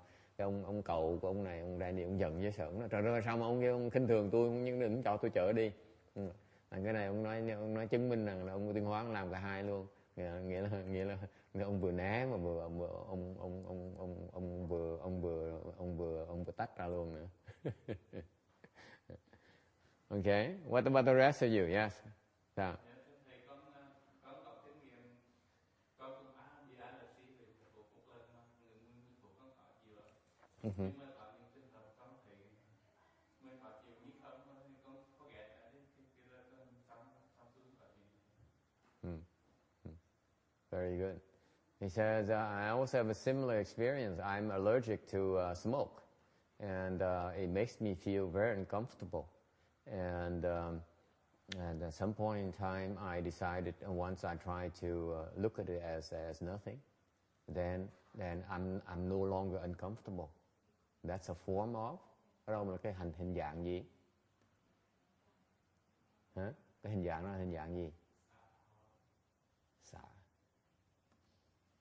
Đó là hình dạng của tách. Một cái phương pháp tách, một phương pháp xả. Khi mình khó chịu là mình chấp vào cái khó chịu của thân mình, cái khó chịu của cái mùa thuốc. Mà khi mình xả cái khó chịu đó, mình xả cái thuốc đó, mình xả cái khó chịu của mình đó, nó biến mất ngay. Mà mình không xả nó, càng ngày nó càng mạnh, nó càng làm mình khổ sở. Đúng không? Mình xả được á, mình hoàn toàn không bị ảnh hưởng. Dễ sợ cái pháp, Phật pháp nhiều màu dễ sợ. Trước giờ biết làm mà không biết cái ý nghĩa của cái pháp này. Dễ sợ không? Đó là xả đó. Bởi vì Phật mới dạy gọi là cái xả của cái thọ, cái xả cái khó chịu của mình. Hay dễ sợ không? Phật pháp cao siêu không thể tưởng được. nó hay,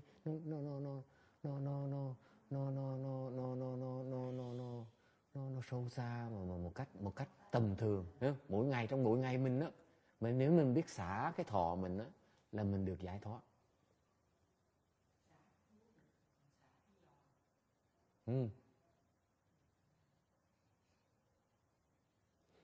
So I said right there is very beautiful because it illustrates a perfect illustration of the dharma of letting go, of letting go. That is, if you fail, if you look at the smoke as something real that bothers you, or you look at your own feeling of discomfort there as real, and you dwell on that, it only makes you more miserable, doesn't it? Think about it, folks. Khoan, nói chưa xong. You see that? You agree with me?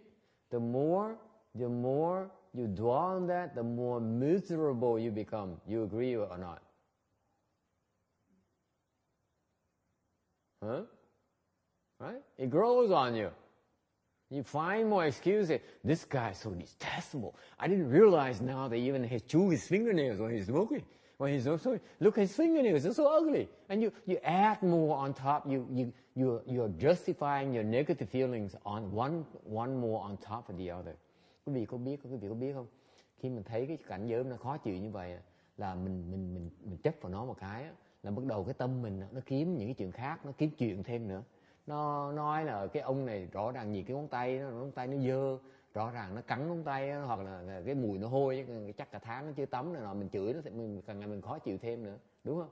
Bắt đầu chỉ mùi thuốc thôi, cuối cùng nó chuyển đủ thứ chuyện, càng ngày mình càng phiền não. Mà cái pháp nó sâu xa ở chỗ là mình tự tạo cái khổ cho mình.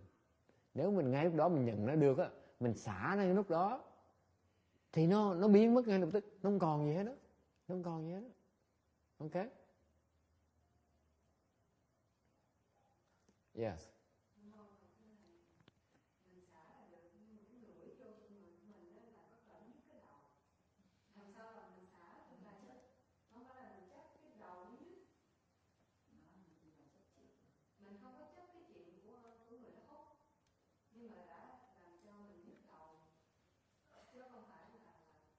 Okay. So she asked a question. Okay, so it sounds good so far, but in theory, okay. But the reality is that when I inhale it, it gives me a migraine.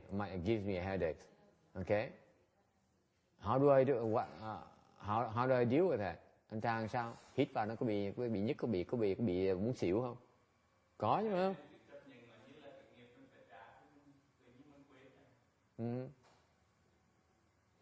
Mình nhập định Lan à, cái mà ông này ông nói mà ông dùng được chữ mà tôi nói thẳng chứ ông biết là tại vì lúc mà trường hợp ông vào cái thế đó rồi, ông kẹt quá, ông né không được nữa, ông tránh cũng không được nữa, ông tách ra cũng không được nữa, đúng không? Tại vì có thể là ông boss của mình là ai, ông đó là ai? Vợ hả? Bạn bè, bạn thân của mình, không? Bạn thân mình tới mà đâu tách ra được, đúng không?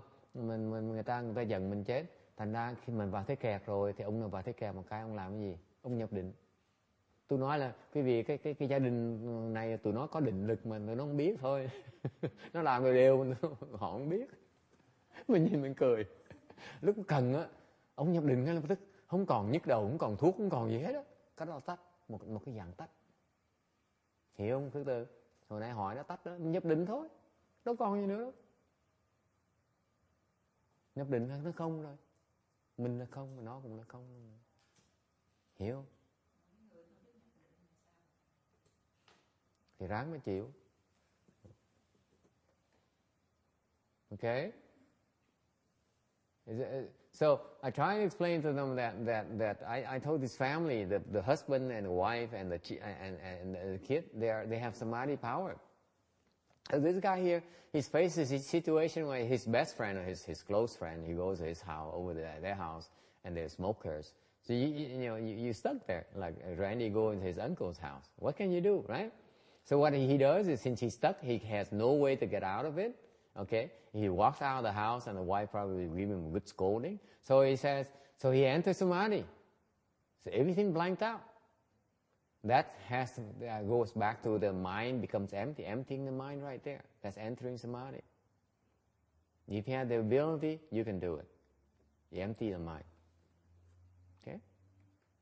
Thành ra là nghe hiểu không? Lúc trước á, là nhức đầu tại vì không có định lực. Bây giờ có định lực đó một cách đó là nhập định. Coi nó không còn gì hết, không còn thuốc, không còn chồng, không còn gì hết đó. Nó hoàn toàn không bị. Yes. Second hand smoke? Well, you probably die a little bit earlier, or sooner. I don't know. I can't solve everything. Okay? I can't solve everything, honey. I mean, I know I like to help, but sometimes I'm limited. I can't make it go away. Of course, there's some damage, right? Of course, physically, just like you have a body there. If you keep on throwing bad things in your body, of course, it affects the body. But you know what? The secondary negative effect from smoking is counteracted by your samadhi, by the way. It cleanses it as well. You know that? Now he knows. Cái hỏi cô này, câu hỏi là cái trường hợp mà ok nhập định những cái thuốc mà nó cái khói nó thổi vào cái người mình hít vào nó có hại mình nhưng sao mà tránh cái đó được. Thì tôi nói là thì đương nhiên hít thuốc và tôi phải hại, sao không hại được, đâu phải cái gì tôi không giải quyết được đâu, tôi giải quyết được một phần thôi, cái đòi quá, điều hỏi quá, thầy có khả năng, thầy có hạn chế, đâu phải thầy thần thánh gì đâu, thầy chỉ biết cái một tí thôi, dạy đừng tí thôi, đâu dạy nhiều quá được. Nhưng điều tôi nói cho biết á, cái sự thật là như vậy nè, đương nhiên là khi mình hít vào cái khơi khói á, nó hại cơ thể mình, không tốt đâu. Đó, cơ thể mình nó bị chết. Ok, ngược lại khi mà quý vị nhập định đó, là nó phá tan cái hại đó, nó làm ngược lại cái hại đó, thành sao đấy đó. Ok, thành ra, so the point here is that if you're worried about the smoking thing, increase your samadhi power. The more your samadhi power, the quicker you recover. That's all. Right? Total freedom. Thành vậy mình dạy mình phải lo luyện định lực vì vậy đó. Định lực nó giải quyết nhiều vấn đề lắm. That's why we teach samadhi power. It solves so many problems you have. I got a more practical solution. Yes. I know someone who has a Trotec exhaust with filter. That's worth $4,000. You can borrow that and plug that in.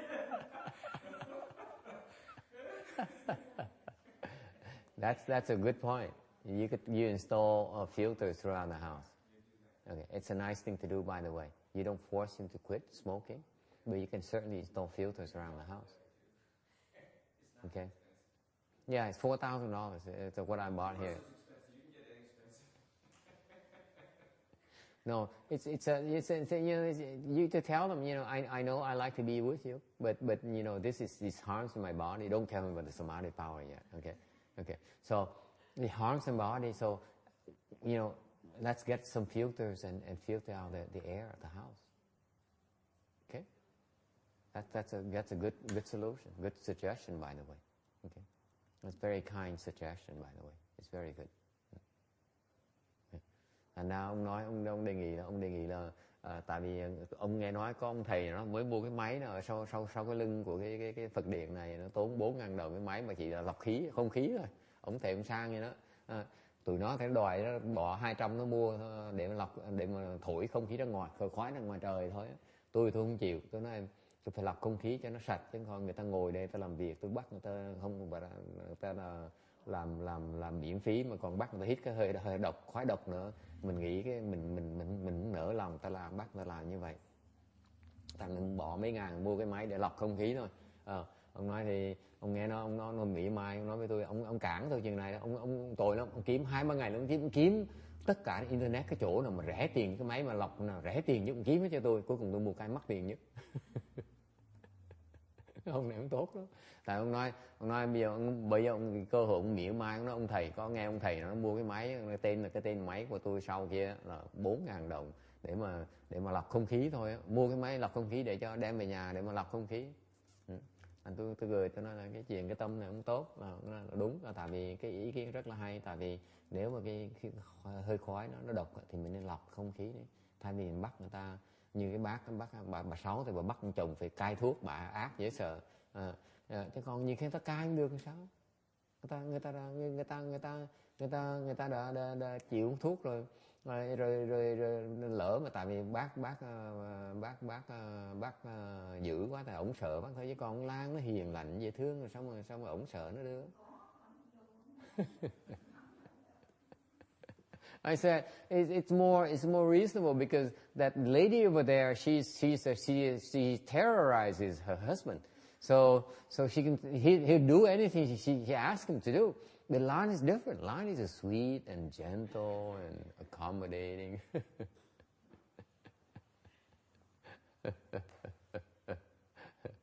Okay, anything else? Ai thắc mắc gì nữa không? Sư cô có câu hỏi gì không? Thầy cũng muốn hỏi thầy nói nhập định đó là cái định mà không có biết hay gì hết, hay là cái định của bên Đại Thừa? Bên Đại Thừa là định gì?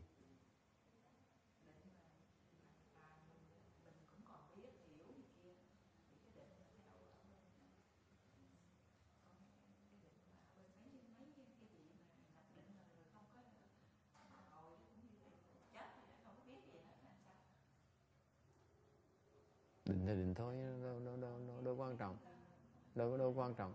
Bất cứ cái loại định nào nó cũng giải quyết được hết, đâu cần phải chọn định Đại Thừa, định Tiểu Thừa, định Tà Thừa hay là định Tứ Thừa, đâu cần biết đó. Bất cứ định nào nó cũng giải quyết được hết đó. Nếu nhập bất cứ loại định nào đều được giải quyết hết, tà định cũng được nữa.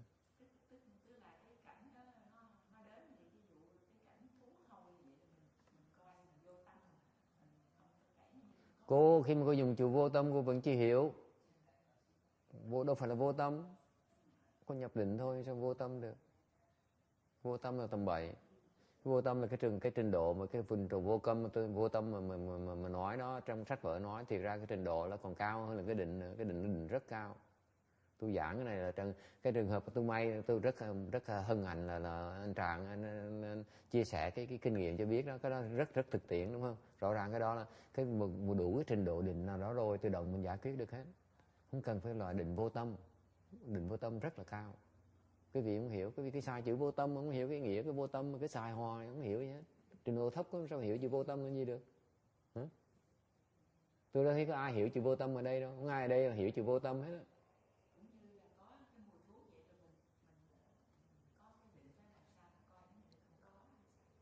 Thì nhập định thôi.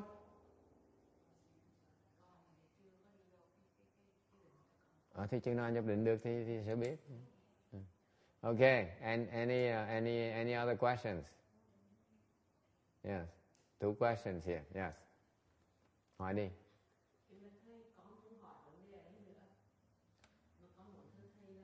Vì sao trong Kinh Di Đà thì khi Đức Phật giảng về ba vẹn Phật trợ đạo của ngài Pháp thầy giảng thì trong Kinh Di Đà thì không đề cập đến bảy ba vẹn Phật trợ đạo, mà chỉ nói đến ngũ căn ngũ lực và tất vô đế sanh và chánh đạo phân. Cái nói tương trứng vậy thôi, chứ đâu cần nói hết đâu. Chỉ nói tương trứng cho. Không. Những cái pháp mà họ coi thực lạc họ phải tu tất cả những cái pháp, không coi pháp nào mà tu mà chân là không là thành này đó. Pháp nào phải tu hết đó, không có pháp nào mà bỏ được hết đó. Để nói tương trứng thôi, để tôi có thời giờ, tôi có cơ hội để tôi giảng tiếp một cái phần kia. He asked a question, how come the sutra only mentioned the 37 wings of enlightenment? It only mentions not the whole thing. I said, does it mean that? I said, it's only a representative list. I said, does it mean that the Pureland practitioner inhabitants only need to practice these things that mentioned here, and not the rest? I said, no such luck. If you want to get enlightened, you have to practice all 37. So how come it's only mentioned?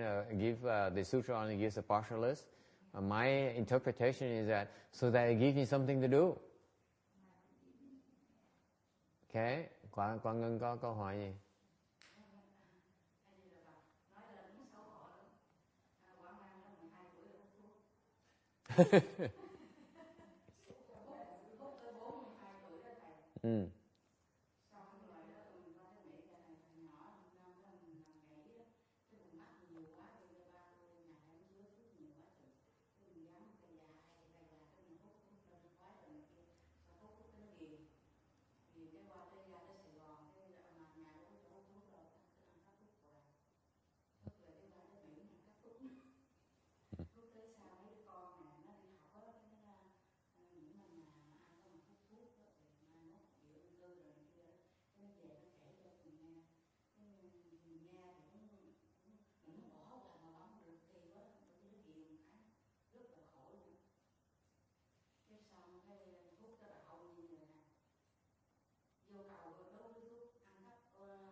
Dễ sợ tội, dễ sợ khổ quá.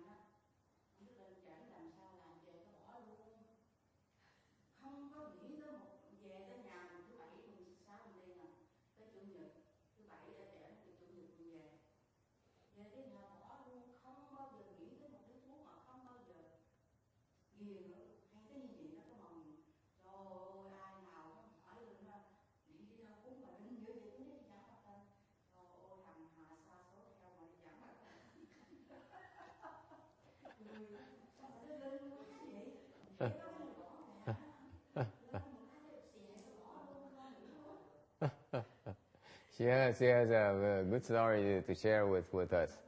She says that she started smoking at the age of 12. Didn't give it up until the age of 42. And she's addicted, heavily addicted. And the family is against it. And she would stealthily smoke every single day. Every single moment she finds a way, she goes to the restroom and have a couple of puffs. And then since the restroom, she is afraid that people would smell it. Instead of exhaling, she inhaled and swallowed everything. So that's how she is. For example, her best friend would come over for a visit. She said, "You sit here to distract everyone. Let me go to the restroom so that I can take a couple of puffs." That's how addicted she was. And to her friend's surprise, they were friends for 20 years, and she didn't realize that the Go Yin was a smoker. Anyway, one day her friend told her that you smoke like this, you certainly bound to go to the house, fall to the house. And he says it frightened the wits off. But she didn't know what to do, how to quit smoking. So one day she went to the CTTB, and after she came back, she did not even think of smoking at all. So the response she got from CTTB, just like that, go to CTTB. When she came back, no more addiction, just like that. She can quit cold turkey. So friends asked her about it. And says, how did you quit smoking? She said, I went to CTTB. So So now she has many people who would want to go to CTP for that reason. Okay. Anything else? Có ai muốn nói gì nữa không? Yeah. Okay.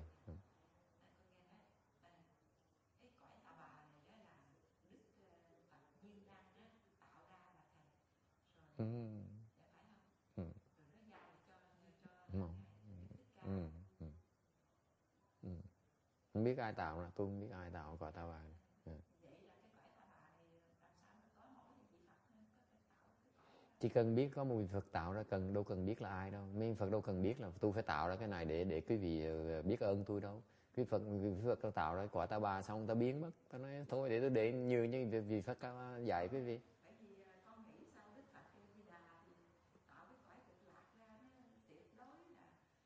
Đâu có tuyệt đối đâu.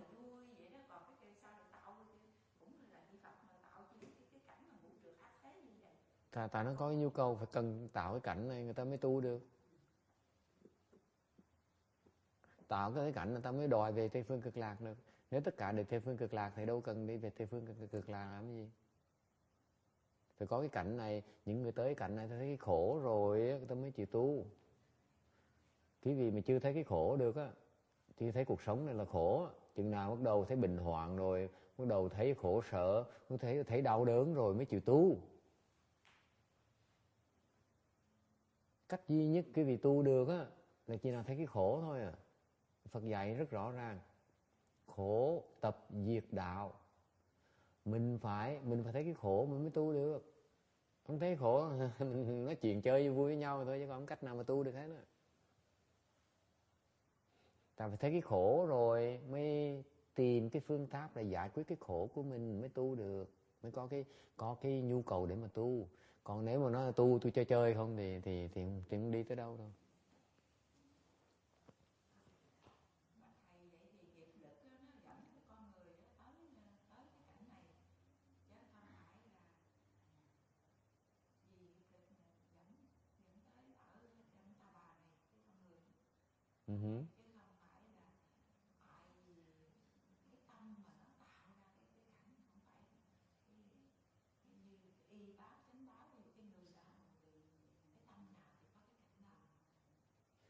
Có hỏi tầm nhạp thôi luôn là cô có nhiều cái cô đọc chữ mà cô vẫn hiểu gì hết.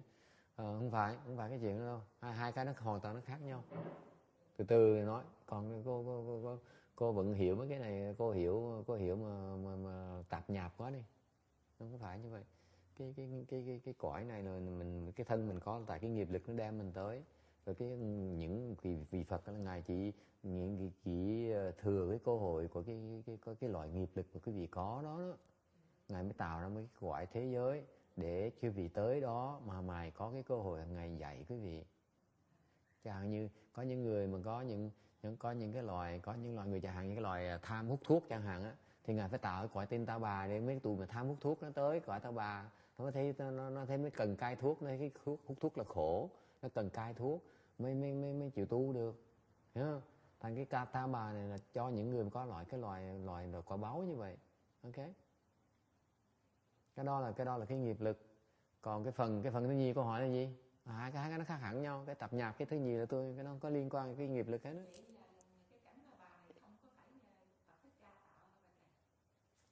Thì tôi đâu có biết đâu.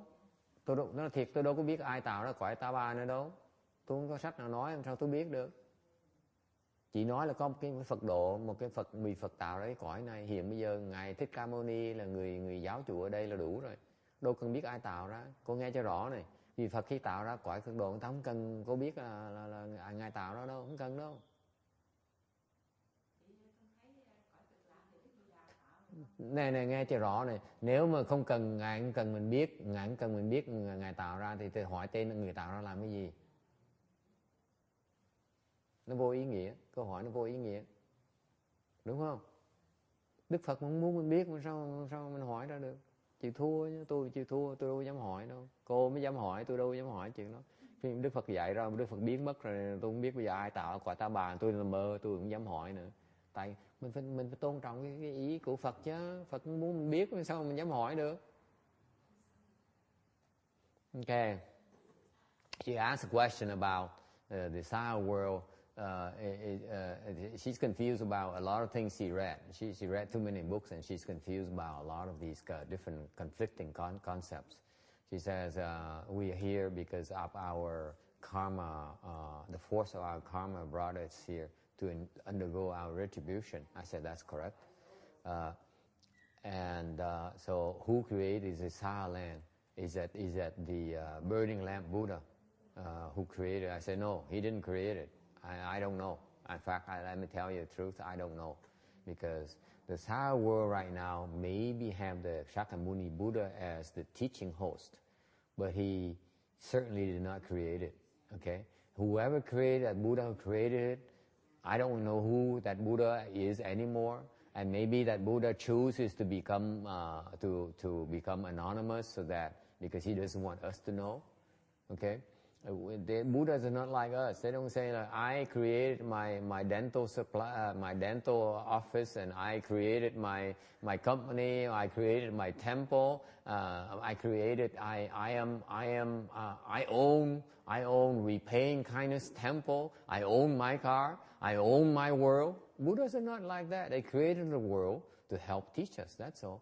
So this Sahara world, for example, is designed to accommodate living beings who have negative karmas. Okay, for example, they're designed for smokers to come here and they understand the suffering involved in smoking for themselves as well as for the people around them, and that's how they, when they see suffering, they understand suffering. Their existence is loss of suffering. That's when they have a chance to cultivate. This is why you need a place like a Sahara world, okay, to encourage people to cultivate. All right? Any other questions? Is it clear, Ruchi? You have to see suffering. Until you really see suffering, you will not decide to end it.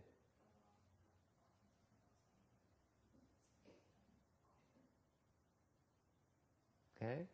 You need to see your demand for perfection is suffering. You're imposing suffering on your own existence. And you have to cut it off. Cut it out. There's no need for that.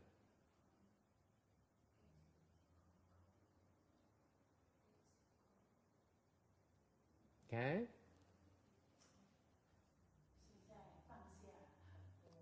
放下很多65 Bà nói bây giờ she says that nowadays I put a lot of things down, maybe 5 out of 6 already. 65% down off already. She put down 65% already. It's the 35% that hurts, not the 65.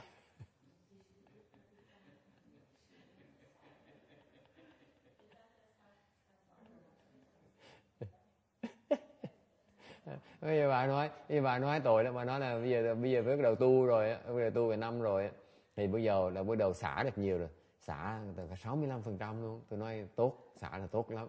Được cái 35% là cái mà làm khổ, cái 65 không phải là khổ, cái 35% mới thiệt sự là khổ.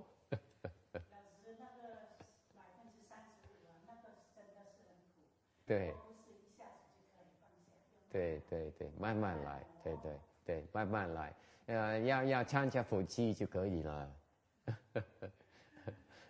Bà nói cái 30% tôi biết là rất là khổ, nhưng bà từ từ bà sẽ gỡ nó bớt. Tôi nói muốn gỡ dễ lắm, tới Phật thất sẽ gỡ từ từ. Tell her that you don't realize that the Phật chi has helped her put down a lot of stuff. For example, last year, she could not letting go of getting up early in the morning. Now she let go of that already. She gave up sleeping for that. It's remarkable. I'm very impressed. What she says is real. Cái bà này hay lắm. Nó ngoái tháng 12 tới cái Phật thất này là tại cái cô cháu ngồi bên cạnh bà, mình nói xấu nó cho là dụ bà tới thôi. Tại bà hết chừng làm dụ bà tới. Thì bà tới một cái là buổi sáng bà 4 giờ sáng bà dậy không nổi. Bà né tới lúc là dậy trễ sao thế, chứ còn nhất định buổi sáng chị không chịu công phu khuya. Chúng tôi chung kung fu phi năm ngoái là 5 giờ sáng đó nghe. Năm này remember last year it's 5 o'clock, right? Morning ceremony at 5 o'clock. This year is 4 o'clock. Yes. Năm ngoái là công phu khuya là 5 giờ tối, 5 giờ sáng. Năm nay công phu khuya là 4 giờ sáng bà dậy. Năm ngoái 5 giờ sáng là bà không dậy. Mà ngày nào bà cũng dậy hết, mà dậy trên bờ mặt tôi rối. Chứ không phải thường trong chùa tụi tôi vì biết không, trong chùa thành tôi ở, mà buổi sáng tụi tôi dậy công phu khuya 4 giờ sáng, ok, là ai mặc mấy thầy mấy cô mặc người nào cũng bí xì vậy. Thiệt á. Mà cái bà này 4 giờ sáng bà dậy bà tỉnh bơ, mình những cái bà mình thèm. Nói, trời đất ơi, cái tuổi mà người của tại giá từ nó sung sướng vậy. Mình 4 giờ sáng mình thấy mình khổ sở dễ sợ lắm. Mà họ thấy họ sung sướng mà họ phây à. Mình thèm dễ sợ luôn. I have to begin and give you, make a confession. So she would not get up at 5 o'clock in the morning last year. Just in December, 8 months ago, 9 months ago. Now this year, we started at 4 o'clock. And every single morning, she got up. Okay? And she walks out in the Buddha hall. If you take a look at her face, she's so happy. It's as if, she could not sleep the night before. Didn't bother her at all. She was happy to be at the morning ceremony. I look at her, I glance at her, I say, oh my God, I remember my time at CTTB, getting up at 4 in the morning. What a drag. I look at all the faces of the monks and nuns, the same problem. They hate it. And this woman, she enjoys herself. It's remarkable. Thiệt á, cái đó thiệt á. Bà bây giờ sáng bà tỉnh bơ, bà một cách thú vị ở trong. Mà tôi thấy tôi thèm, tôi nói sao mình thấy mình tu nó khổ quá, cái bài nó sướng quá. I envy her. I tell you the truth. I struggle so much. I look at her and say, this woman knows how to live, knows how to cultivate. Don't translate that.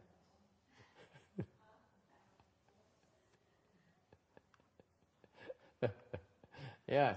Ai thắc mắc gì không? Okay. Anyway, let me try to speak more, give me a little bit more Dharma here because I feel guilty. Phải nói Pháp một tí thôi mình mắc cỡ. Còn bà Ngân nó tới nghe Pháp mà nói chuyện tầm phào không à. Hút và hít không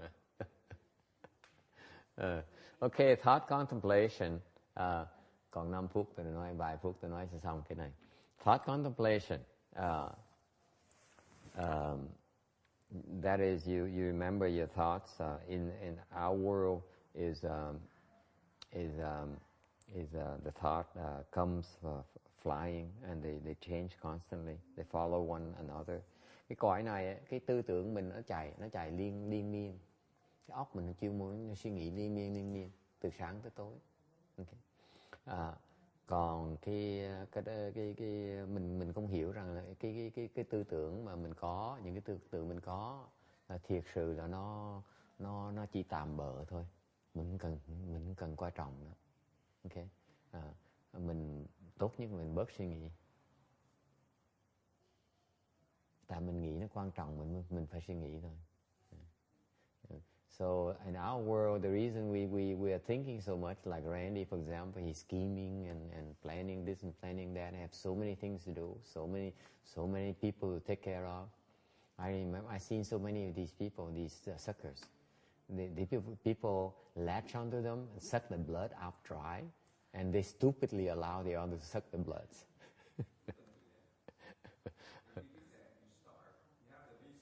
I know. There's a limit. I'm saying that the Chinese has a saying. He says that those who are able should suffer. Think about that. The Chinese is very smart.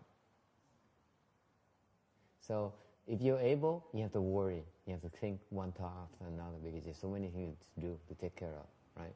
Same thing, go to temple, same thing. Maybe the master will ask me to take care of this, ask you to take care of that. Boy, am I happy? Why I'm so needed? When are you going to snap out of it?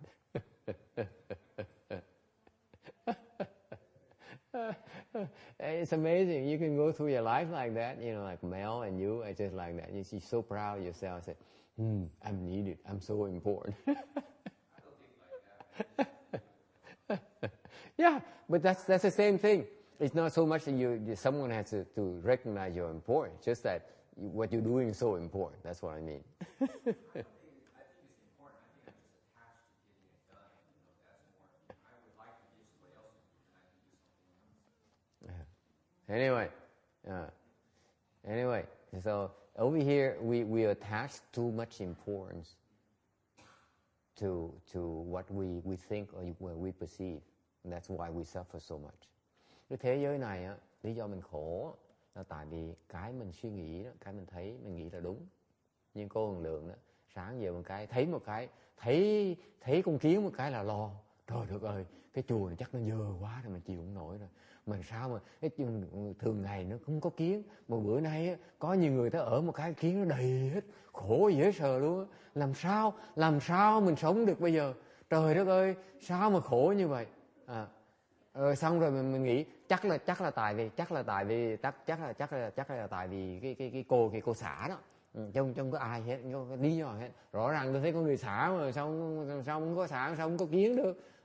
Rồi xong rồi mà không phải cái cô đó không, còn cái ông thầy cái nữa, ông tới rồi lâu, ông tới rồi mau bon rồi ông bọn đi, ông không lo gì ở chùa này hết á. Khổ tôi lắm, có mình tôi lo thôi. Ông nói chùa, ông chứ còn cái gì mà không có tôi đây, làm sao mà cái chùa này nó xong được.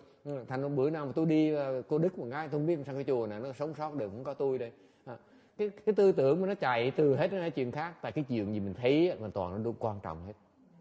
Như dễ sợ. Tôi nói tôi chọc cái ông hồi nãy, nói ông nha sĩ nó, cái loại người mà có khả năng, người Trung Hoa ta có cái câu, tôi nói là người mà có khả năng là phải nhọc, phải khó nhọc, phải làm khổ, phải khổ, gọi là nẫn trở đua lão, right? 对不对？有俗话，能者多劳，对不对？ That's so wise right there, because cái này năng giả đa lao. Cái người mà có sức á, là phải làm việc, phải khổ, phải lao công. Có sức là phải lao công. Cái gì suy nghĩ lại cho coi. Ổng mà biết mình có khả năng một cái là mình phải làm. Em giỏi.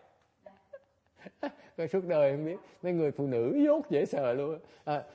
Ông chồng về ông khen coi, trời em giỏi quá. Để em bị dưỡng danh coi, em nấu ăn ngon lắm. Đừng có vào bếp, để tôi yên. Tại vì ai nấu cũng ngon bằng tôi hết á.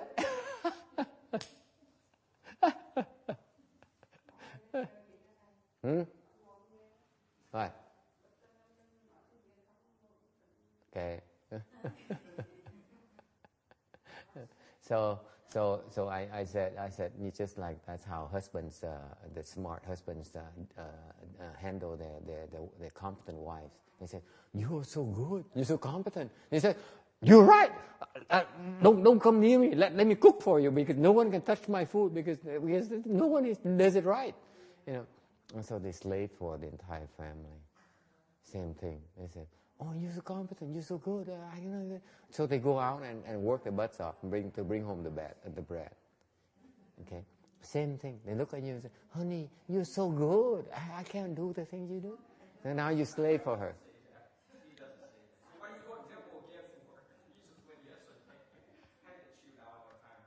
I use that trick on her.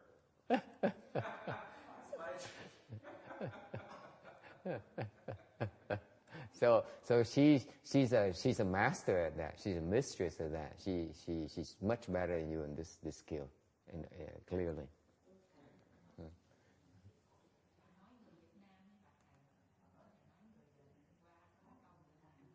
Người Trung Hoa chứ, có người Trung Hoa.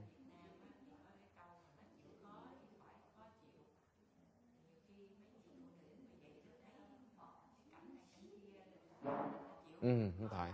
cái câu người Trung Hoa nó sâu xa dễ sợ, cái câu Việt Nam nó không cách nào nó diễn tả được cái sự sâu xa cái này. Cái người mà có khả năng á là phải lao công. Nghe cho kỹ đi, nó sâu xa dễ sợ lắm.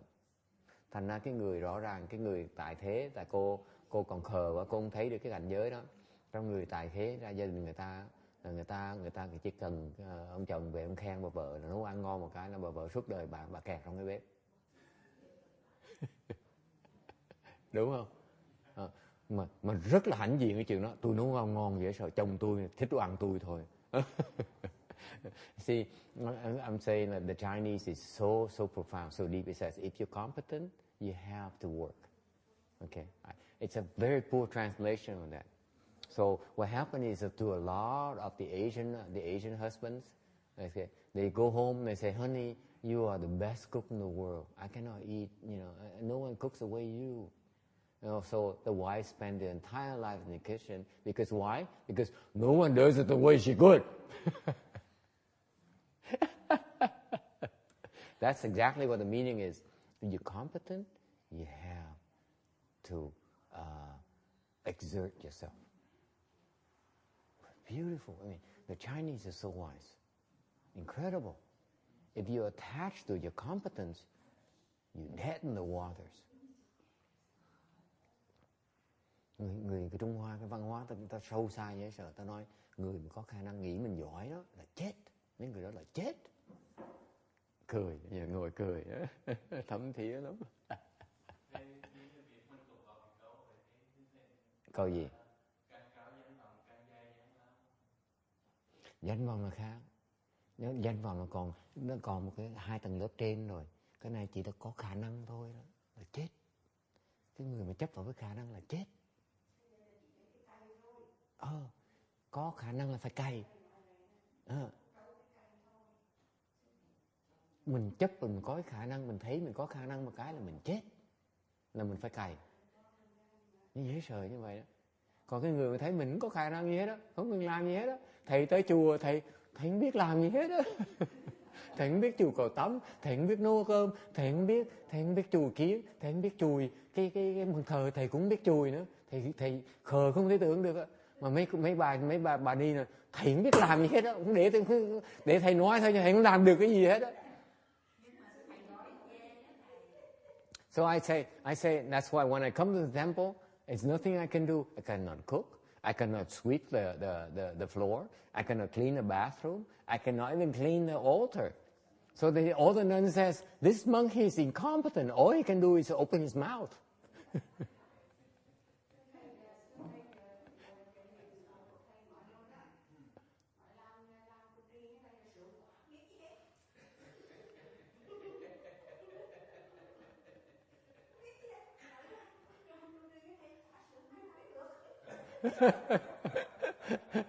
So Hưng Liang says, Phước Từ there, he says, well, for the abbot like myself, it's such a great thing to be, because as an abbot, I know nothing at all. All the other abbots have to slave like crazy. I know nothing at all.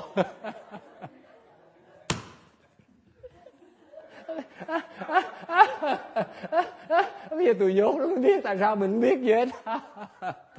Now they know why I know nothing at all. I can't do anything.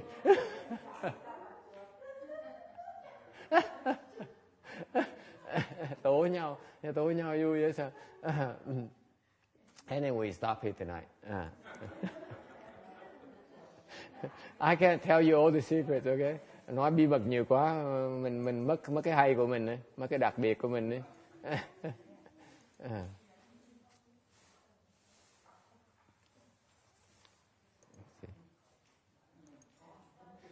You know what?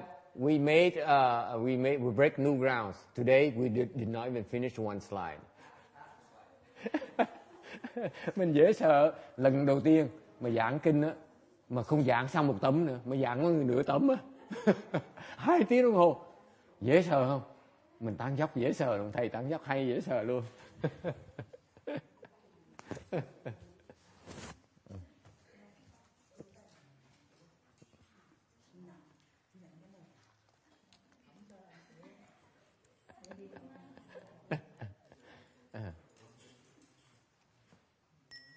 May these merits and virtues adorn the Buddha's Pure Land, repaying the 4 kinds of kindness above.